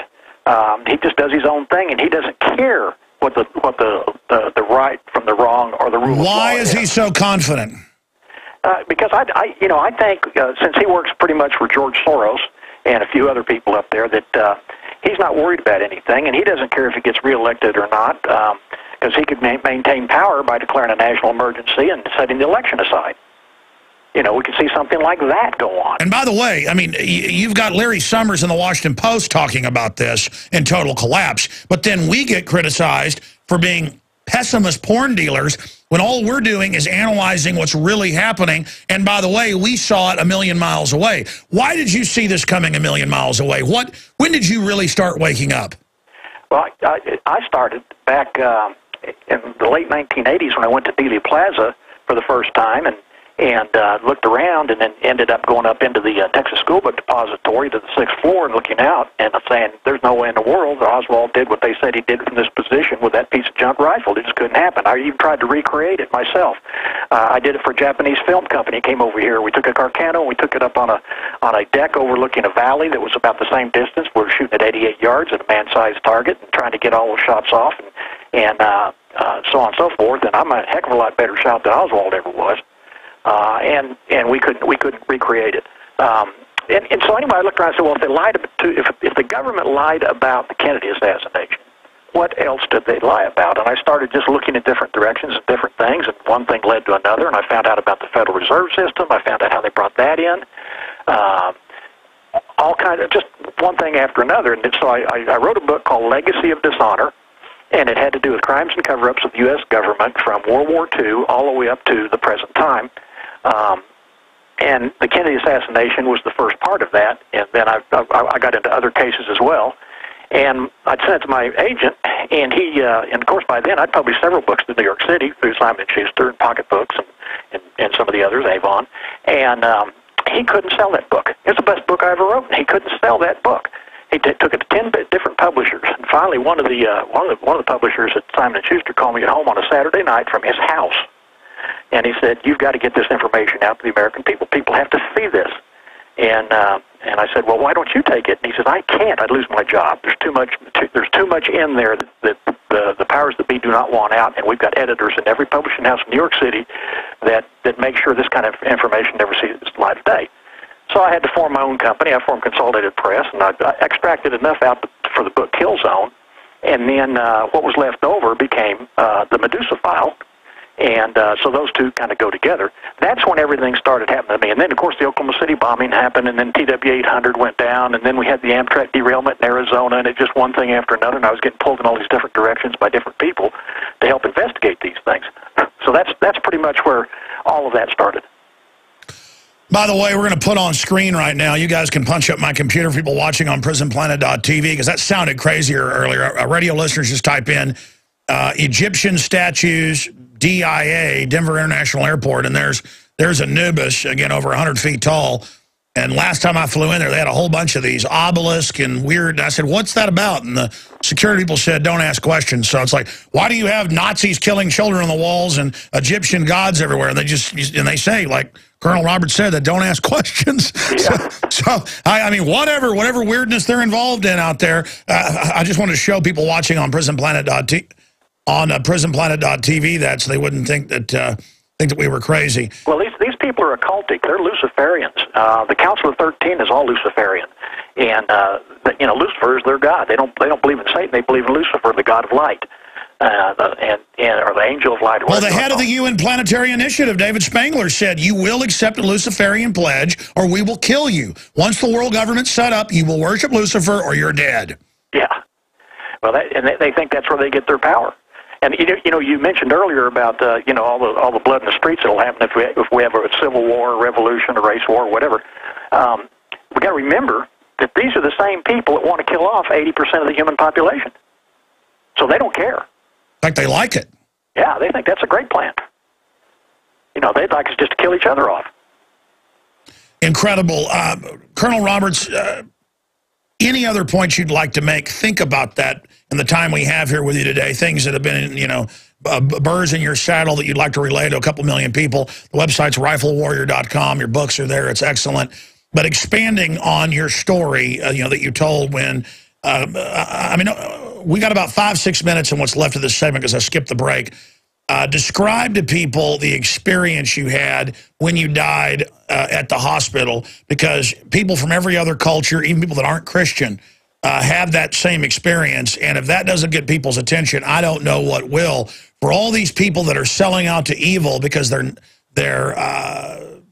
you know, these folks that think that you only live once and that there's no life after death and so what, just have fun, join the dark side, evil's cool.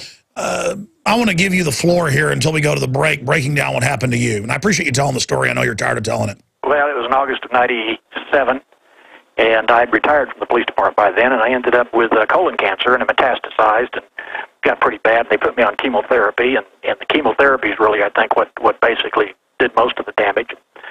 You know, a few months into that, I hemorrhaged internally and started bleeding out internally, and my stomach hemorrhaged. And the ambulance took me to the hospital, and got to the emergency room, and they put me in a room there, and this one doctor came in that had worked on me before. I knew him, and he said, have you got a living will? And I said, no, I don't have a living will. I got a regular will. He said, no, you're going to need a living will. He said, because we're probably going to lose you tonight. And he said, I said, no, you're not going to lose me tonight. I'm going to be fine. By then, my vision was fading. Things were really going south, and they were hooking stuff up to me, putting tubes down my throat. And one thing led to another, and he'd already told my wife that there's no way I was going to make it through the night. And they came in, they started putting that tube down my throat, and the next thing I knew, I flatlined. And immediately, I mean instantaneously, I'm sitting in this nice, cool room. It's dark. I can't really see anything. I just know that I'm in this area, you know. I'm sitting down. I'm comfortable. I felt like I was 23 years old in perfect health. I knew my guardian angel was standing right behind me. And he was talking to me, but it was thoughts going into my mind. It was like telepathy. I was getting all this information. I knew I had come through some kind of a portal to my left, and there was one that would open up to my right that I would go through to go to the next stage, whatever that was, and that was evidently where I was going to meet relatives and friends who had gone before me. That was going to be heaven. I also knew that in front of me, like in the floor out there somewhere, a pit would open up. And if a decision was made that that's the direction I was going in, it was absolutely terrifying that was there. That was hell. And I was told of several things, and one of the things was get off of the poison. In other words, stop the chemo and trust in God. God will heal you. And you know, that I had to change a lot of things, that I had to change my diet, I had to change a lot of things I was doing and do things different, and so on and so forth. And then all of it, I did not care about this life at all. It's like leaving the kitchen and going in the living room. You don't care about the kitchen anymore. It meant nothing to me anymore. Time meant nothing to me anymore. And then, all of a sudden, bang, I wake up. I felt like I was gone about 3 full minutes. It was 18 hours later. And I'm in an ICU, and they've got, you know, IVs on me and stuff, and they paged the doctor, and he came in, you know, and he said, we lost you. You flatlined. He said, we were getting ready to unhook you when we got a heartbeat. You were gone 3 minutes. Of course, I wasn't conscious after. And I'm going from memory. You also, I mean, from memory, I think it happened a couple times, correct? It was back and forth? What was? I'm just going from memory from the story. So you were gone, and they got you back? Yeah, they didn't get me back. I was sent back. They gave up. I flatlined, and they tried to resuscitate. They tried, I don't know if they did the defibrillator. I don't know. All I know is they were unhooking me and declaring me dead when all of a sudden they got a heartbeat. And that's when I was sent back because my mission here was not finished. The aftermath of this, by the way, is I was sent back to the oncologist to start chemo again, and I walked in, and he said on a Friday, and this is after I went through 30 days of physical therapy and a week and a half in ICU. Finally got home and was able to move again after 30 days of physical therapy, and I got because I couldn't even get off the couch. I was so weak. I was down to 160 pounds, and I went to see the oncologist, and he said, "We'll start you on chemo on Monday, be here at 9 o'clock, blah, blah. I says, I'm not going to do it.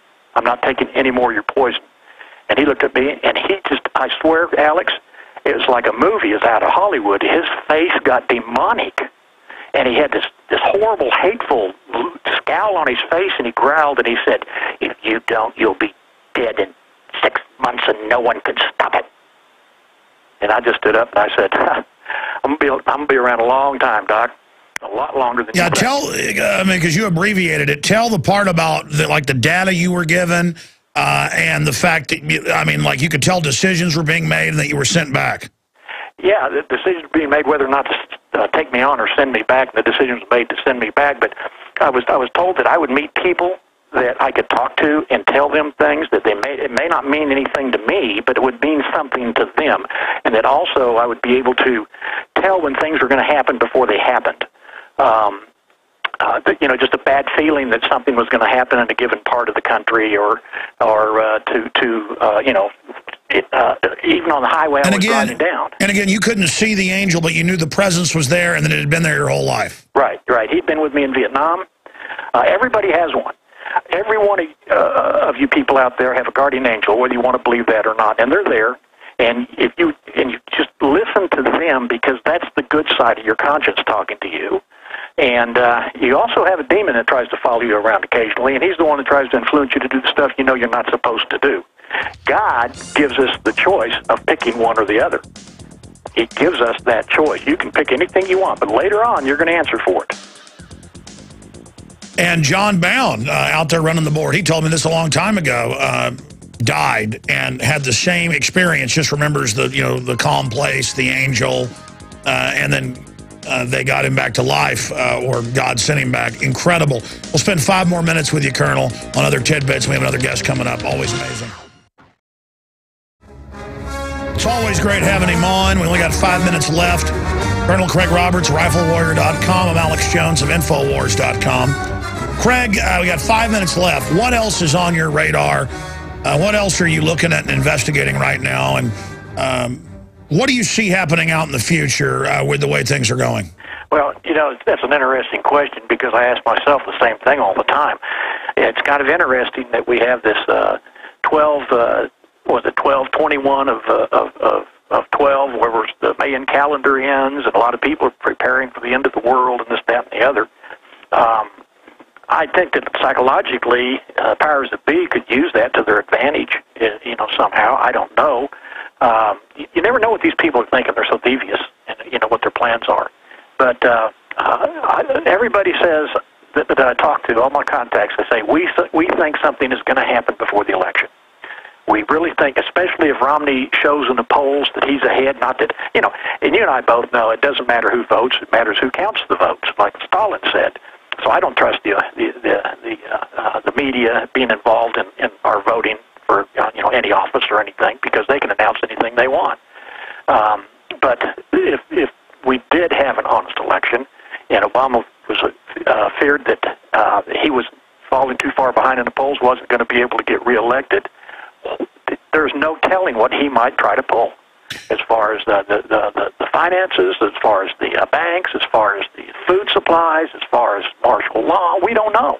But when his justice, or Department of Injustice, I'll call it, puts out all this information to law enforcement agencies saying if they got an NRA sticker, they're a terrorist. If they're a Republican, they're a terrorist. If they're right wing, they're a terrorist. If they're this, if they're a combat veteran, they're a terrorist. If they were in Iraq, they're a terrorist, and so on. So, and this, they're calling everybody a terrorist except themselves. Because they're the terrorist. Because they're the terrorist. And they are terrorists because they are violating constantly the law and committing treason on a daily basis in our Congress. And shipping guns to Mexico to blame the Second Amendment, that's a false flag. Oh, sure it is. And all of our politicians in Congress won't do a thing about it. They sit on their hands, and they're just a bunch of weak sisters. They could impeach this guy, but they won't. So, who knows? Well, Romney won't even criticize the health care thing now. He's saying, oh, it's not a tax, it's a penalty. And the word is more and more, he is going to basically win, but they're going to try to steal it. And then he knows just to sit down and take it, because he's bought and paid for by the same interest. But, and again, I never believe in lesser of two evils. But, man, I got to tell you, things are moving at warp speed under Obama. Oh, yeah. Yeah, every day is a new awakening of something, breaks loose. And the feeling all the way across this country in general is that there's a storm on the horizon, and they can already see the lightning. Exactly. Wow. So how do we avert a civil war? But at the same time, we can't just become slaves. I mean, I don't think we're going to have a civil war. You might have pockets of rebellion, but there's no communications, there's no groups, there's no leaders, there's no movement, so to speak. You've got everybody wanting to take care of their families or their own little neighborhood or whatever. And that's just about as far as it goes. But what happens when they bring blue hats in to come out and start kicking people's doors in, then something might get organized. And that's why they've got all the Army brigades, which they admit in the John Warner Defense Authorization Act, to go after the states. But that's not going to work. That's going to unify people if they try that. Well, sure. It's never worked anywhere. But they don't care. They'll try it because they're going to be someplace else sitting it out anyway. They're not going to be here. So, we're just going to have to wait and see what unfolds. And it could be a financial collapse. It could be devaluation of the dollar. It could be China calling in their debt. World War III, they're trying to get the Russians in a fight. Well, yeah, and attacks on Iran by Israel, and we got to pick sides. I mean, it could be a lot of things. And, with Obama siding with the PLO and all those Middle Eastern terrorist organizations. Al-Qaeda, they're using Al-Qaeda. Well, yeah, you got Hamas, you got PLO, you got all those different organizations that crop up overnight, and it's Stay there, Craig. I want to see what's happening with this next guest. I want to get your take on them openly using Al-Qaeda in Libya and Syria now, just briefly. Okay, we got the CEO from the GMO Mosquito Company joining us here in just a few minutes, but I want to get Colonel Craig Roberts of RifleWarrior.com, best-selling author, researcher, retired police officer, helicopter pilot, all that, on with us to give us his take, also Army intelligence, his take on Obama and the globalists in NATO saying that the military's under their command now, Congress going along with it, and then publicly letting Al-Qaeda have Libya, and now using them against Syria, and now putting in the Muslim Brotherhood in Egypt. What is the larger plan there, and how do they juxtapose, give up all your rights because Al-Qaeda is hiding under your desk, and the TSA needs to grow up your wife and daughter because Al-Qaeda might be in their pants, but Al-Qaeda is good and taking over these countries? Well, my take on it, my flags went up when they did Egypt, and ended up with the Muslim Brotherhood getting a big chunk of the say-so on what goes on in Egypt, because Egypt previously had been somewhat of an ally to us, and they weren't really a huge threat to Israel, and now they are, and they're not an ally of ours anymore. And then, of course, it went across North Africa, it hit Libya, and then you see the same groups with the same ties to the same people, basically back to Tehran, Iran, and they all have the same plan, and that basically is take over the entire planet and turn us Muslim, and try to kill off everybody that's not Muslim or fails to pay their tax and convert. So that's the issue I've got is, why did we support any of these people? We shouldn't have had anything to do with that, and except to protect our own interest. It didn't make sense. So when you got Hamas and you've got Al-Qaeda and you've got these different splinter groups that get involved in overthrowing these governments over there that so far haven't been a threat, now they've become a threat. So the larger strategy is what, in your view? Well, I think the larger strategy is to put all these people under the same set of circumstances, same rules, so to speak, the same leadership, the same objectives, and so that they organize to get better. Most of the different peoples of the Middle East don't like each other, and it's hard to get them to organize to do anything. The Iranians are Persian; they're not Arabs, and the Arabs are broken down into different factions, and the Egyptians aren't really Arabs. But when they use their saying, the enemy of my enemy is my friend, then even if they're enemies, they would unite against us or the West or against Christianity or against Judaism. They would do that. That's the thing that pulls them together, and they are purely evil. That whole bunch is purely evil. You don't see a lot of Christians taking hostages and cutting their heads off. I mean, and so That should tell people something right there. And these are the very people that want to get this Sharia law going. They've taken over France. They've taken over Holland. They've taken over the UK. They've got their own neighborhoods and courts and everything. And now they're taking over New York City and places up in what is it, Milwaukee or not Milwaukee? Michigan. But Colonel, my point is this. The more moderate Muslim countries are being overthrown, and the globalists are putting the al-Qaeda jihadis in, and that's the plan. I'm saying it's an organized clash of civilizations playing us off against each other, but this really does illustrate the whole war on terror is a fraud and was designed to take our basic liberties. RifleWarrior.com. It's always great to have you, and say hi to the family for me. We'll do it. All right, there goes Colonel Craig Roberts. Known him about, I don't know, I've been interviewing him like 15, 16 years, but gotten to know him personally over the years. Really nice guy. Has a lot of interesting sources and just getting his take on everything. Okay, we are now joined by Hadyn Parry. He's the CEO of Oxitec. He has a background in life as a science sector, and I'm not going to go over his huge bio, but he is the head. He is the head of the company that all over the world, Australia, you name it, has developed these mosquitoes, GMO mosquitoes, of the mosquito that can carry the dengue fever. And they're wanting to release these in Florida, and a lot of people are up in arms about that. And, hey, we try to get folks on from the other perspective, and when they'll do it, they're here, so we can only say that we respect Hadyn Parry for coming on. Mr. Parry, thank you for joining us from the UK. No, it's a pleasure. Thanks for having me on. Wow, your Skype looks like you're sitting in the room next to me. All right, so tell us about yourself, the company, what this particular genetically modified mosquito does. Sure. Well, the company itself is a small UK company. We're about 40 people. We came out of Oxford University. What we have pioneered is a way of effectively producing sterile insects, and we focus on those species that either spread disease, like dengue fever, or that damage crops in terms of agriculture. So we've got two sides to what we do, both the public health side and the agriculture.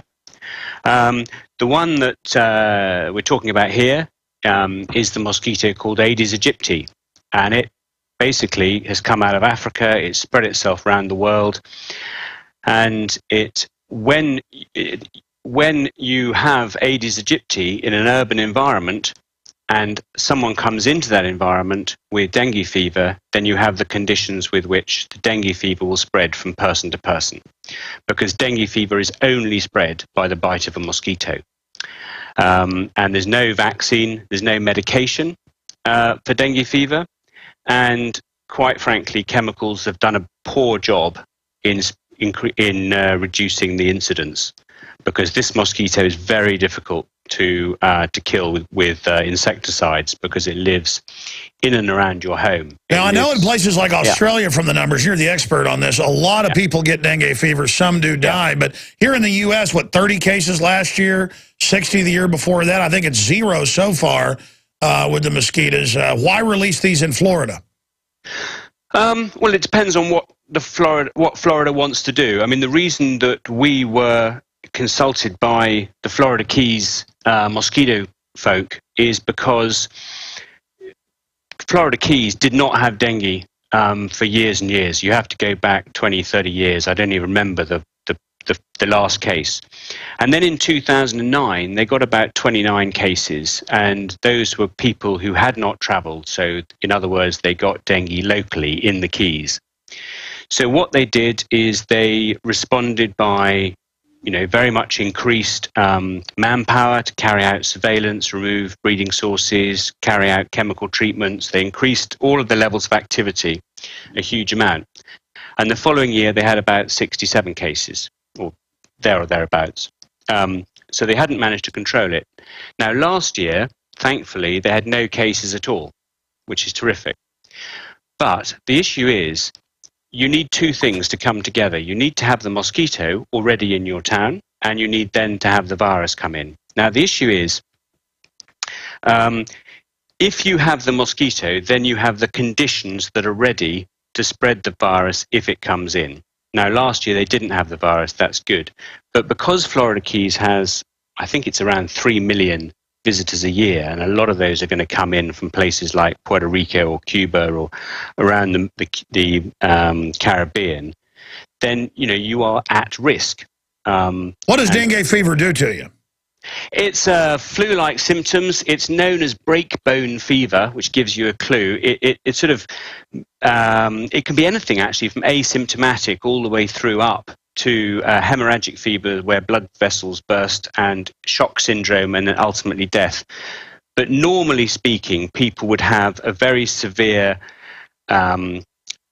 flu, severe headaches, feel as if their bones are breaking. It's very frightening and unnerving.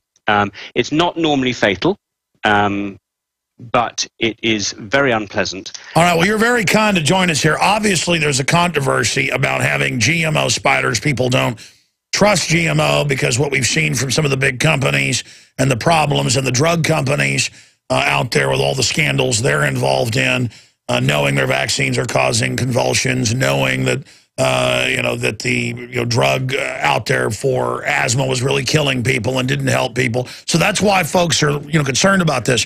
I'm not saying there couldn't be things properly tested, GMO stuff that wouldn't be a problem, but we have a track record in the larger industry of basically being above the law. So I think that's why people are concerned. We appreciate you coming on to talk about this. Again, we have the CEO, Hadyn Parry, of Oxitec, company that produces these modified mosquitoes. Let's get into, we're about to go to break. Again, you're gracious to spend time with us in the evening over there in the UK.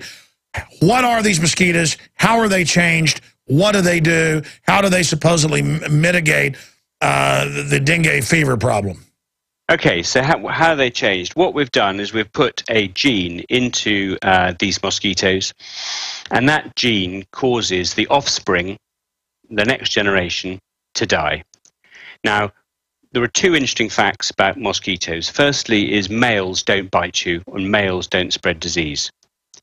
And the second thing is that mosquitoes actually don't travel very far, so they travel about 200 yards in their life.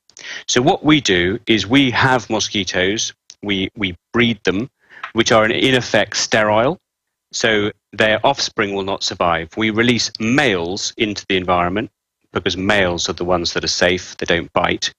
They will mate with the females that are out there, and then instead of that female, which potentially could produce up to 500 live adults in her lifetime, those offspring will not occur. They will die before they reach adulthood.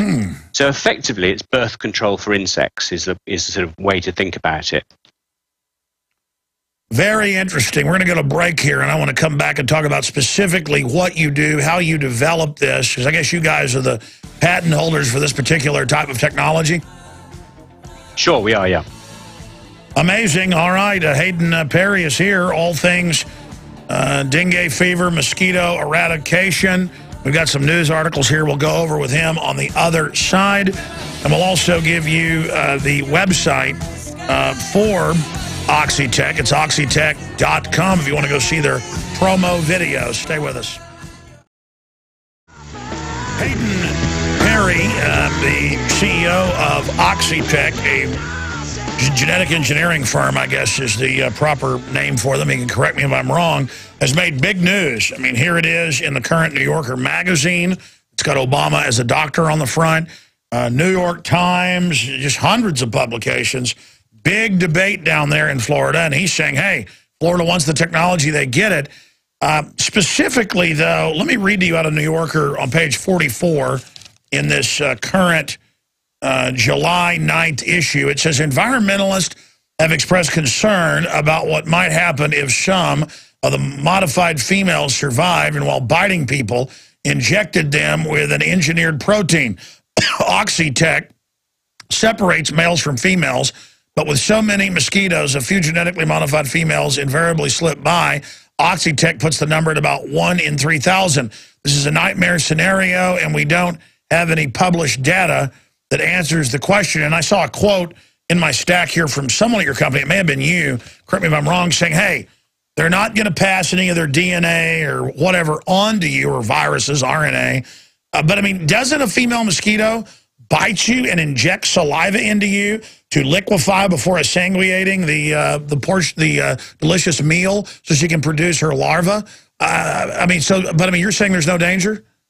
No, we're saying there's no danger, but I would also emphasize that everything we do, whenever we work in any country, we always work with the experts, whoever they may be, whether it's the Ministry of Health, whether it's a leading research institute, and we also always work under whatever regulatory system there is.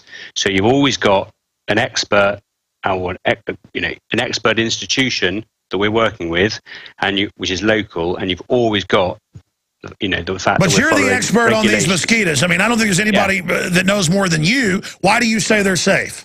Okay, why do we say they're safe? Because firstly, the DNA. What we've done is we've put in two changes, if you like, to produce this sterility effect. Now, this protein that's expressed doesn't come up in the salivary glands of the female. You can't find it there, so you're not going to get any mosquito biting you and pass this protein. Even if you did, this protein, we've done very thorough studies on it, and it doesn't show up in any of the databases as an allergen or toxic or whatever. So it looks absolutely safe, and it's not in the salivary glands. And the other thing, which is a bit more anecdotal and less scientific, is obviously we work with them all the time, and we've all been bitten over and over again. Well, I think that's probably is some of the better proof right there. The old-fashioned thing, nobody's getting sick there being bit. How do you feed these little buggers? How do we feed them? In the lab, do you mean, in the production system? Yes, do you throw like some poor dog in there? And I'm joking. or do they just go to a petri dish and ingest cow's blood? What is it? Yeah, so we have blood that we get given to us, or we buy, and then we create these. It's like a little plate, if you like, with a film over it, and then that plate is put on top of the cage. You can put some CO2, some carbon dioxide into the cage. Because they track off that, right? Yeah, they track off. Females are attracted to the pheromones that we give off. They're attracted to the carbon dioxide that we give off. They're attracted to sort of those factors. So if you give them a source of blood, you give them a couple of signals. Sounds like bureaucrats. CO2. Sounds like tax collectors. Yes, well, I can't comment on that. Okay, so this is intriguing. What kind of blood do you feed them? Horse, normally. Ah, horse. Is this taken fresh from the horses, or is it at a French restaurant you get it from? No, it would be taken from a particular source. I'm not close enough, to be honest. I'd need to get one of my guys to give you an answer to that. But basically, it's a controlled source. You're not getting them from the Queen of England who's got toddlers strung up by their ankles, are you? No, nor from anyone's favorite racehorse. Okay. Yeah, no. I'm sorry. I talk bad about the Queen. I want to apologize for that right now. No. Hey, the Diamond Jubilee just happened. Are you still celebrating? Oh, yeah, we have to celebrate all year. It's mandatory, or else we get exported.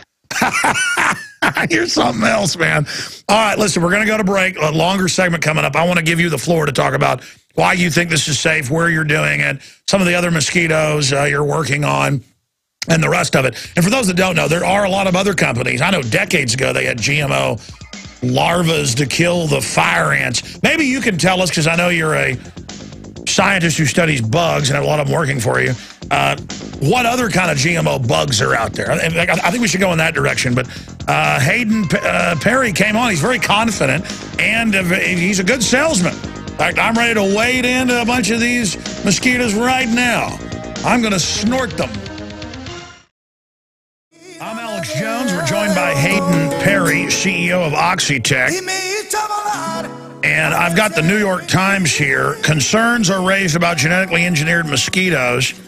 I've got some of the quotes here. The Oxitec technique, however, is not foolproof. Alfred M. Handler, geneticist at the Agriculture Department in Gainesville, Florida, said the mosquitoes, while being bred for generations in a lab, can evolve resistance to the lethal gene and might then be released inadvertently. Or what about mutations? Todd Shelley, an etymologist for the Agriculture Department of Hawaii said in a commentary published on Sunday by Nature Biotechnology that 3.5% of the insects in the lab test survived to adulthood despite presumably carrying the lethal gene. I think the concern here, Hadyn, is how does the gene cut off the life cycle or sterilize? What does it do in these? Because, you know, we have the UN and all these other people, the science czar at the White House saying we want to put stuff in the food and water to sterilize or reduce population. That seems to be the moonraker, you know, dream of these neo-eugenicists. That's kind of the end trendy thing. I don't know. I mean, you're from a big university of science. I don't know if you've hung out with the trendies. What's your view on world population? You know, I just see a children of men scenario. If it's not from your mosquito, there's so many of these bugs, insects, being released, spider goats, everything else, human genes in cows so they can get organs. I mean, I'm already seeing problems from GMO. I mean, do you get some of the apprehension out there that people have, or should we just embrace it right now and just inject ourselves with mosquito genetics? No, I think what we have as societies, we have a number of challenges in all walks of life, and I think what we try and do is to innovate, to make things safer, to make them more environmentally sustainable. And I think that's what we're seeing here. I mean, at the end of the day, what are we doing at the moment about mosquitoes? We produce chemicals which are like a blanket bombing approach. We swamp the place with chemicals. At the same time as we're trying to take out the dengue mosquito, we're also taking out umpteen other species, which do no harm at all and also disrupt the food chain. And bioaccumulates in us. Oh, I agree that. And accumulates. So, you know, we are already carrying out a very, well, I would call fairly brutal way of trying to solve a particular problem spread by one mosquito, which is in and around the home. And also we're not being successful because this mosquito, despite best efforts, is not controlled. So if anyone wants to look at the Florida Keys website, you'll see that even now 1 in 5 houses they find this particular mosquito in, despite all the best efforts. And down in the Keys, you've probably got one of the best mosquito control teams around. You know, we work with people in a number of different countries. These are top-class guys, and they've got the resources, and they find it very, very difficult to control this mosquito. I was about to say, a lot of these lobbies out there would make more money using poison. So, I mean, I would imagine there are some lobbies out there that probably are more than happy to demonize your program because it would probably be much cheaper to use the genetic warfare aspect than chemical warfare. Well, I think our approach will be cheaper than chemicals, but I think it will also be more effective, and I think it'll be much better for the environment because we're like a sort of sniper's rifle, if you like. We're only looking to take out the one insect that's causing the problem, and that insect shouldn't be there. It should not be in the Keys. It should not be in the States. It came from Africa. How did it get over in a load of lumber or something, or they don't know? Yeah, no, you're absolutely right. I mean, it moved. Mosquito eggs are fantastically transportable, and they're really resilient. So if you have freight going onto a boat coming out of Africa and moving across the States, or it's coming from Cuba or Puerto Rico, wherever it's coming from, and you have mosquitoes laying eggs in and around that freight because there's some standing water, those mosquito eggs will be there, and they will come over and they will get unloaded. And the other way you transport mosquitoes is through planes. I mean, we've all been in an aeroplane, and as you're coming into land, the people come through and spray insecticides. You know, that's how we transport them around. We have changed our environment by bringing these mosquitoes in. And I reckon, you know, our method is we are just focusing on the one mosquito that's causing the problem. Well, you seem like a nice enough fella, but I mean, you can see why people get concerned when, I mean, explain exactly what this does to the mosquito, because you put them on antibiotics. I mean, explain what's happening here. Oh, okay. Well, there's two different things. The way in which this mosquito, this mosquito has a gene that when it's inherited by the offspring, results in the offspring dying before they get to adulthood. Basically, it disrupts the way in which the cells grow. Now, of course, if you have that in a mosquito and it can't get to adulthood, then the next question is, well, how on earth can you create enough mosquitoes to put them out into the environment? So the system has a way in which we can block that effect. So we can actually feed these mosquitoes in the production environment with a chemical called tetracycline. That actually suppresses the lethal effect, and it does it through a molecular blocking effect. It doesn't do it because it's an antibiotic. It's a pure sort of lock and key molecular effect. So in the laboratory or the lab, you can actually effectively give these mosquitoes an antidote. You can create large numbers of them, and then you can withdraw that, and for the generation that you're going to release, you just release the males. They don't have access to the tetracycline in the open environment, and by definition then they're sterile. They're carrying that gene. So they go out and breed with the females.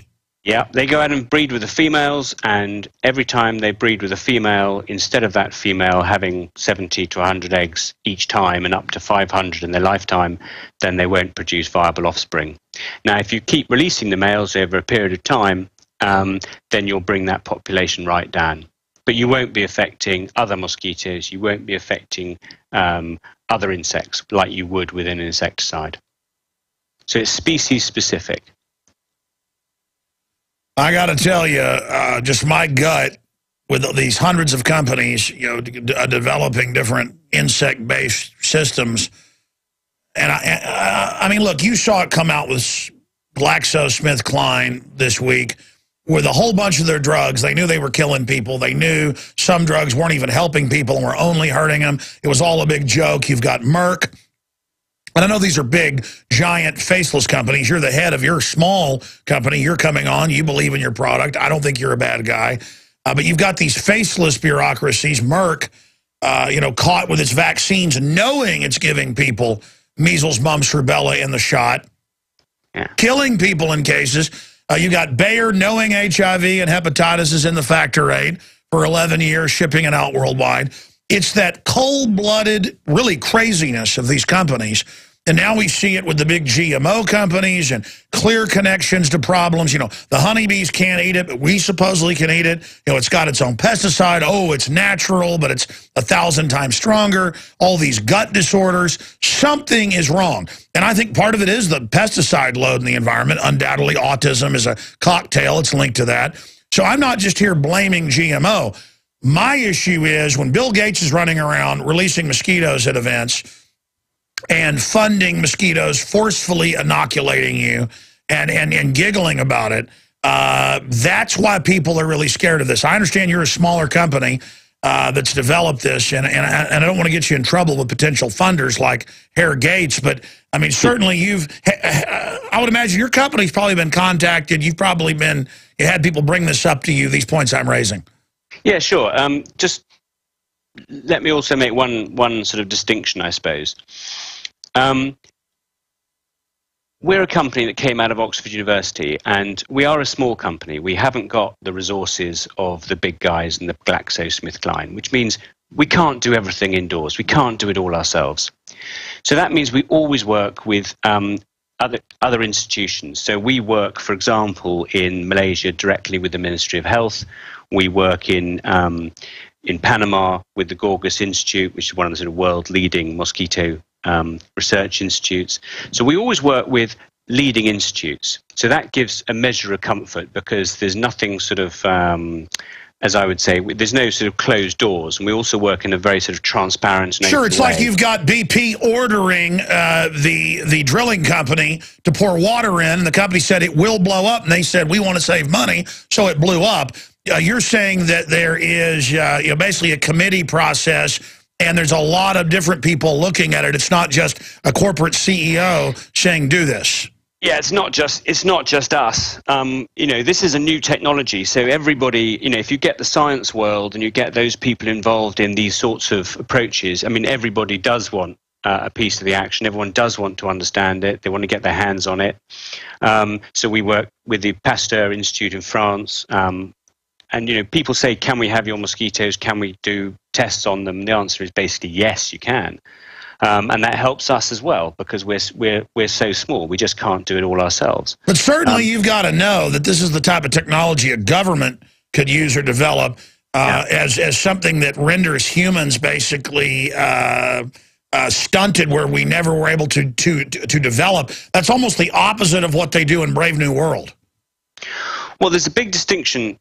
Can I answer a slightly different question? Sure. Which is, you know, the approach that other companies or other people are taking around mosquitoes, and just the whole sort out the whole GM insect piece. Now, obviously, mosquitoes spread disease like malaria, dengue fever. We know that. Now, clearly, there are researchers all the way around the world thinking there's got to be a better way than just throwing out lots of chemical.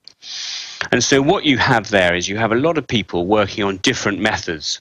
Now, you'll get one guy who'll say, well, okay, I've got a clever idea. Let's suppose I could make the dengue mosquito not catch the virus itself, because if it can't get the virus, it can't transmit it. So someone will work on a genetic change that will be looking to stop the mosquito getting a virus, or looking to stop it developing it, or finding another way to shorten its life cycle. You'll get a whole series of different sort of strategies, all sort of coming in this area. And there's a fundamental difference between us and all of those, because all of those strategies center on making some sort of change that persists. So in other words, people are working on ideas that say, if I can make a mosquito less susceptible to disease, then by definition it won't spread viruses, etc. But to get that out, to make that effective, you've got to actually change the mosquito species. You've got to push that out. You're just eradicating them. And we're not eradicating them, and we're not spreading a gene through the environment, either through time and generation. Well, then what do you call it then if you're reducing? Well, what we're doing, I'd call it elimination, because you imagine our approach. We put out every mosquito we put out, it's only going to fly 200 yards. They don't fly any further. Normal ones don't. What GMOs don't. They're all the same. They don't fly very far. Imagine two towns next door to each other, exactly the same. And imagine we release our mosquitoes in town A and not in town B. Well, what's going to happen? We release our males in town A. They're going to mate with the females. No offspring. We're going to keep releasing. They bring the dengue mosquito population right down. What's the effect in town B, where we're not releasing? Answer, nothing. Because these mosquitoes, they only do two things. They go out, mate with a female and die, and the offspring die, or they go out, they don't find a female, they die. That's it. Now, I do understand the concern very much with any form of new technology, which is why I think external scrutiny and regulation is very important. But I also understand, you know, when you get to GM crops, what you've actually got with a GM crop is you're giving the crop some kind of advantage. You're giving it a way of protecting itself from insect attack or from a herbicide. You're giving it some natural advantage, and then you are propagating that down the generations. What are we doing? We're doing the opposite. We're giving the insect the biggest disadvantage it can get, which is not being able to breed effectively. So ours is a very sort of limited, targeted type of approach.